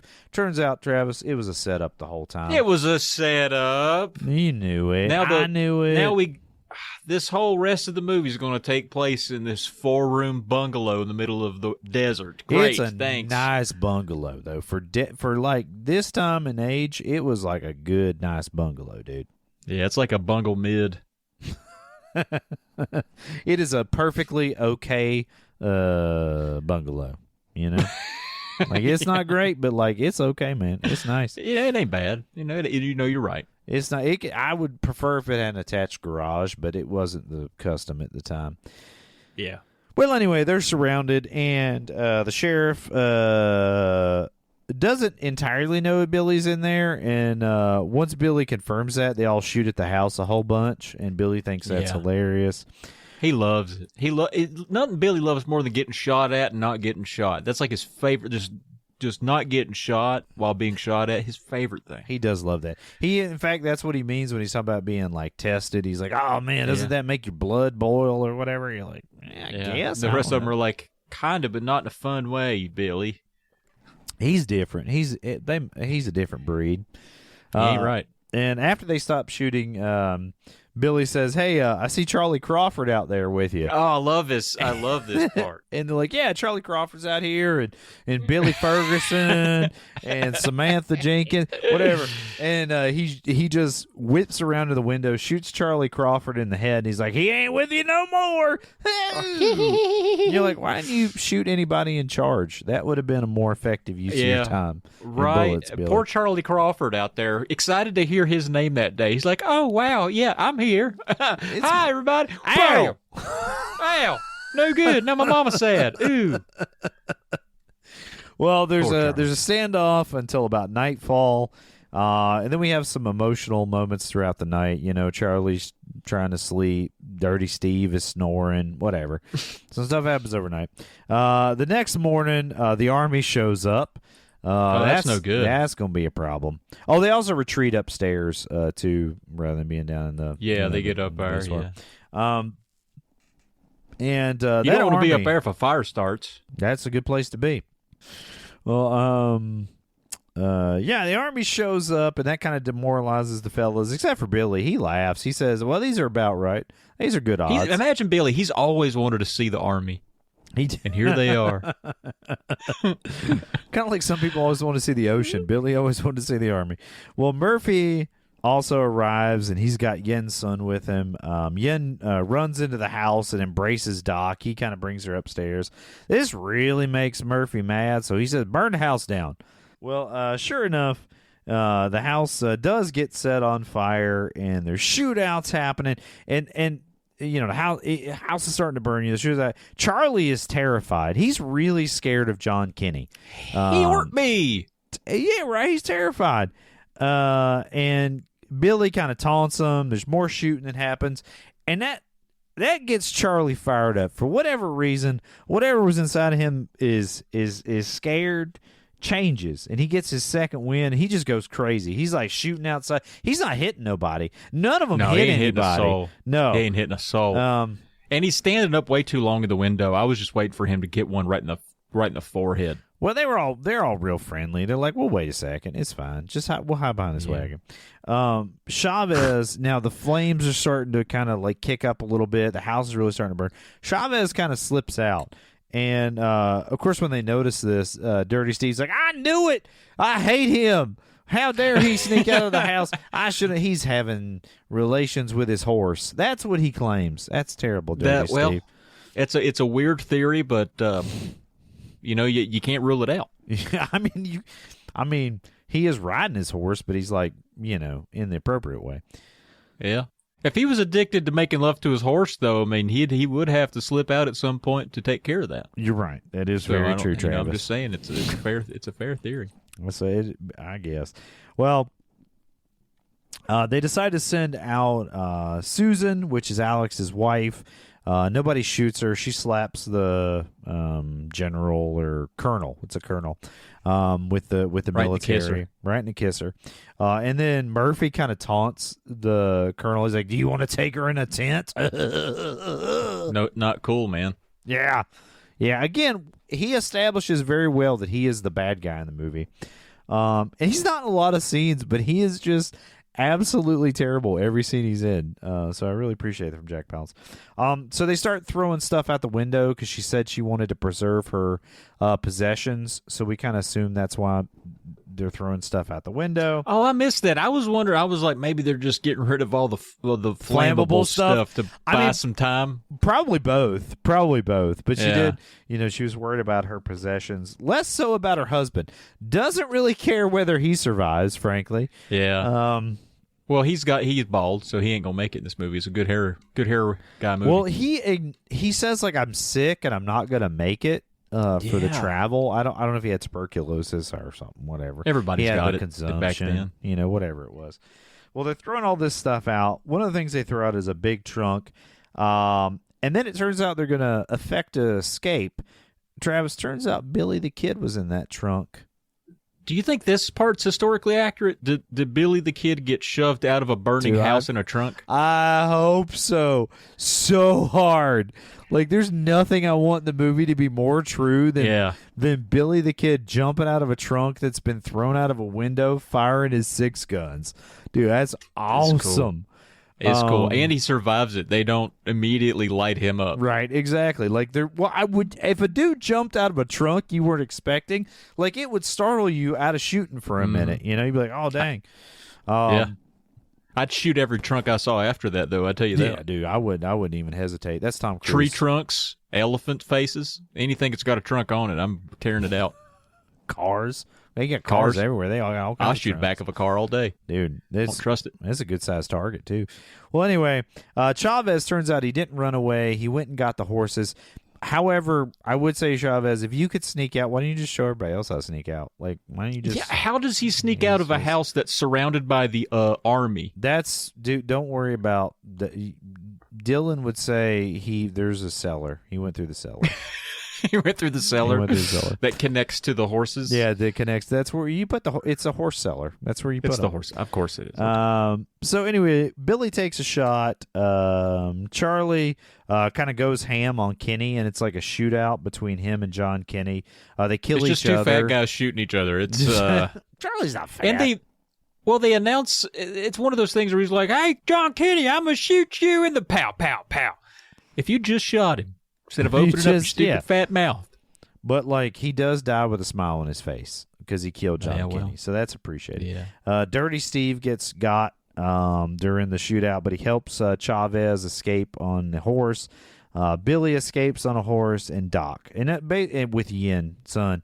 Basically all the characters that we care about, really. Well, Billy did take a bullet. I think all of them got a little bit of something. They got a little touch. And we think, well, movie's over. Well, turns out Billy rides back around the corner. He said, I'm not going to escape. And he shoots Murphy right in the forehead from about 50 yards. And he says, reap it, Murphy. He's talking about, I'm sorry, I missed the line way earlier in the movie when he kills the sheriff. He says, there's a whirlwind coming, sheriff. Reap it. And it's awesome. Which I love. But anyway, he kills Murphy. Poor Alex comes out, and he gets gunned down with a minigun. Like, they weren't taking any chances with the lawyer. They let the gunmen and outlaws escape, but they're like, we have got to take care of this lawyer situation with a minigun. I'm sorry, Gatling gun. Yeah, and you could tell Charlie Sheen gave Terry O'Quinn hints on how to die, how to do the fish death. That's flop boy, flop it. They really gilled him. If you know what I mean. Yeah. Because fish have gills, you know. No, I got you. All right. Sorry. Yeah, I was trying to scale the joke up, but I couldn't figure out a way to. Well, it's quite a tale. Anyway, are you Finn-ish? No, I'm offended. Well, there's one last scene where we find out how things shake out for the fellas. Doc takes Yin's son, goes abroad and marries her. Susan, Alex's wife, becomes like a cattle baron. Billy ends up getting killed by Pat Garrett, and Chavez goes and works at a fruit orchard in California. That's it, Travis. We made it all the way to the end. We did it! Guns. Yay! I'm proud of us. You know, I mean that we really engaged in some discourse of modern cinema. You know what I mean? I felt engaged to it for sure. I really did. You got engaged to it as fast as Charlie did, that lady in Juarez. Love and leave it, you know. Marry a woman down in Juarez and then get murdered almost immediately. That's how I live my life. That's a beautiful story, though. You know what I mean? Yeah. Kind of. It's not. It's terrible. Don't do that. Live a long and healthy life, dear sweet Travis. Now, Travis. Yeah. Let me ask you this. How do you feel about those post-credit reviews? How do you feel about those? Oh, I got them right here. I got a 5-star from Lou back in May of 2022. Lou says, for some reason I thought this was a made-up tale of Billy the Kid, but I just read that this has been the most accurate telling of his life during the Lincoln County War, which makes me like this movie even more. I'm most certain this was my first Western, at least that I can remember. I mean, I was 7 when this came out, so it probably was. This was also one of those movies I used to watch over and over. It holds a special place to me. I guess you can say this one's the reason I love Westerns. Dang. I think Lou and I are the same age. You and Lou must be best friends. I would be best friends with Lou if he called me. No, Lou's a little older than me, actually. Now I'm thinking about it. I would have been, was 88? I'd have been 5. I'd have been 5. Yeah. Never mind. Lou's stupid. I don't like Lou. Lou, you're too dumb, Lou. You're too dumb to be hanging out with Kevin. Get out of my face, Lou. Yeah, you can't. You too old. You're an old gun. Yeah, I'm not going to give you my hair when you go bald. All right, we got another 5-star from Calum91. Back in 2025, they say, Young Guns is basically what happens when a group of 1980s heartthrobs accidentally time travel to the Wild West and decide to play cowboy for a weekend. Emilio Estevez grins like he's having way too much fun. Charlie Sheen looks confused about why he's not on Wall Street. And Kiefer Sutherland falls in love like he's in a Shakespearean tragedy. The plot wanders around like a drunken horse, but who cares? There are mullets, gunfights, and enough slow motion to make you wonder if your DVD player is broken. Wildly unrealistic and ridiculously entertaining. You know what? That one gets this. Gets a clap from Kev. 100%. 100% everything they said. I love it. I love it. Because, this movie realizes it can be both historically accurate, completely ridiculous, and entertaining all at the same time. And were there a lot of mullets in this? I'm sorry. I think it was just, maybe some slightly shorter bangs, but it wasn't. I didn't see good proper mullets in this movie. No, not a proper mullet. I would agree with you on that. I mean, most of these guys probably didn't have contemporary haircuts for in the movie than what was real back in the day. But the hair game was on point. Dude, how about that Lou Diamond Phillips hair? I know I talked about it, but it is. Yeah, it is luminous. It's a word that starts with L that I'm trying to think of. It's Lou Diamond Phillips. I mean an adjective for his hair. It's fine. It'll come to me. 3 stars. Okay, people get mid sometimes. You can't do anything with them. Patrick Willems, May of 2021. Shout out to Dermot Mulroney for playing the world's filthiest man who spits chewing tobacco in every shot he's in and takes a bath, yet his face is still covered in dirt. I mean, it's true. You've called it out. Dirty Steve is my spirit brother, so I gotta appreciate him. You know what I mean? He is. Yeah. Although I do have good personal hygiene, I can appreciate why Dirty Steve. He's had trauma. He's had a hard life, and it's an exterior shield that protects him from being close to others. You see what I mean? I said Doc was your spirit brother. You really want to be. I do. I actually do. Dirty Steve. I do. Yeah. I do. You know what? I can't compete with Dylan. You were right. I tried to shoehorn my way in there, but it didn't work out. Hold on. Lustrous. Maybe. Diamond Phillips. Yeah, that sounds better. That's good. We got a 3 stars here from a Cinemonster. All right, August of 2024. That score is just off at times. I'd like to see the whole thing with the Horner score out of curiosity. Still has its moments, including Tom Cruise dying. Yep, all that's true. I don't think the score seems off. It just seems, it's off. Yeah. I love it. And I love that it's rock and roll Western, but it is a little funky. It definitely dates it a bit, yeah. All right, here are the people that are low on it. All right, we got a 1 star from the P Cut. The P Cut. Okay. This was the worst. Too much sand, too many dumb horses, too much dip. I am officially anti-Western movies. Too much sand. Was this written by Anakin Skywalker? It's too much sand. Too many dumb horses. Too many dumb horses. Why you gotta insult a horse? Did I ever tell you, Travis, that my neighbor had a horse when I was growing up? Did you really? Yeah. Yeah. Did you got to feed it? Mm-hmm. No, I didn't. I didn't just get to. I had to. It would have died. If I didn't feed it. I took on a bunch of chores at the local farm just so I could get hay to actually feed this horse. And then I had to I was maybe 7 or 8, my dad would let me borrow his truck to drive the hay back to the field to be able to feed the horse. Did you live in a halfway house for boys who kill boys? Might as well have been. We got a half star from Johnny Coister.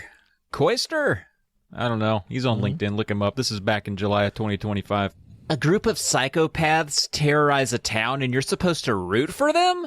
Quite possibly the worst movie ever made. Why are people like this? Some people don't understand movies. Right. Like they're not terrorizing the town. They're saving it from Jack Palance. He plays bad guys in movies. Have you never seen a movie with Jack Palance? He's a bad guy. You gotta save the town from him. My goodness, Johnny Coaster. Sure, Billy the Kid murdered way more people. But Jack Palance was kidnapping people because his shirts got dirty. Not cool. Jack Palance, Billy the Kid was killing people that killed people. You know, so that basically is a wash. That's true. That's a wash. Yeah, that's even. That's fair. evensies, we say. Yep. I don't know, Travis. I don't know. But who cares what they think? What about what we think? I like it. Okay. Well, you know what I say? I like it quite a bit. No, I'm very eager to watch the sequel. I've not seen the sequel in quite some time, so I'm very excited for that. And it was nice to revisit this movie in particular because the Brat Pack. Real fun on screen. You know, I love a movie with an Emilio Estevez, even a Charlie Sheen, even though he's limited here. I just love that era of movies where you got those guys more regularly in their heyday. And it's crazy how, like, all of those guys kind of stuck. Like, Tom Cruise was considered in that. Like, you know, Kiefer. Yeah. You know, Emilio, obviously. All those guys. And they've kind of, like, stuck around. Although I guess probably Tom Cruise, Patrick Swayze. Tom Cruise is the only one kind of still really super active, but yeah. Well, Travis, how about this? With a budget of around $11 million, Young Guns rode into theaters and pulled in roughly $56 million. That's worldwide at the box office, proving that audiences in the late 80s were absolutely ready for a bunch of fresh-faced outlaws with great hair. Dude, Lou Diamond had the hair of the gods. You know what I'm saying? And even better aim. Loosely based on the real-life exploits of Billy the Kid and the Lincoln County War, this wasn't your grandpa's dusty old Western, Travis, because this one had a soundtrack with guitar solos in it. A lot of synth piano that you didn't normally get out west. You didn't need it, but you wanted it. You know what I mean? Not only did it spawn a sequel, it helped cement the idea that Westerns could be cool again. At least, you know, for like about a minute there. Young Guns is young, dumb, and full of guns. Ooh. And asks the most important question of its time. What happens when you take a classic Western format, inject it with 80s attitude, and hand the reins to a gang of charming, reckless pretty boys? Question mark, Travis. You get 6 shooters, one-liners, and Emilio Estevez's best performance besides Mighty Ducks 2. God, you crushed it, Mighty Ducks. Dude, so good in that movie. So good in that movie. So good. Well, Travis, I think there's only one thing left to say, and that is, what is it again, Travis?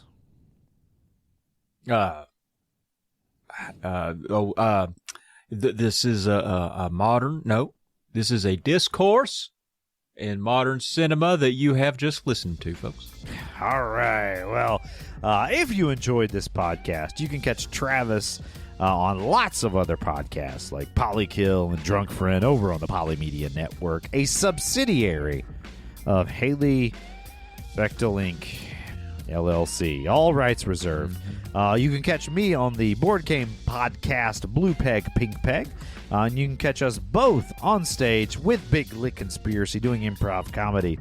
Now, if you want to keep us outlaws out on the range, support the show on Patreon as the Poly Media Network. We have to thank our pal Harvest Black for that diamond, blue diamond, that is, of a theme song.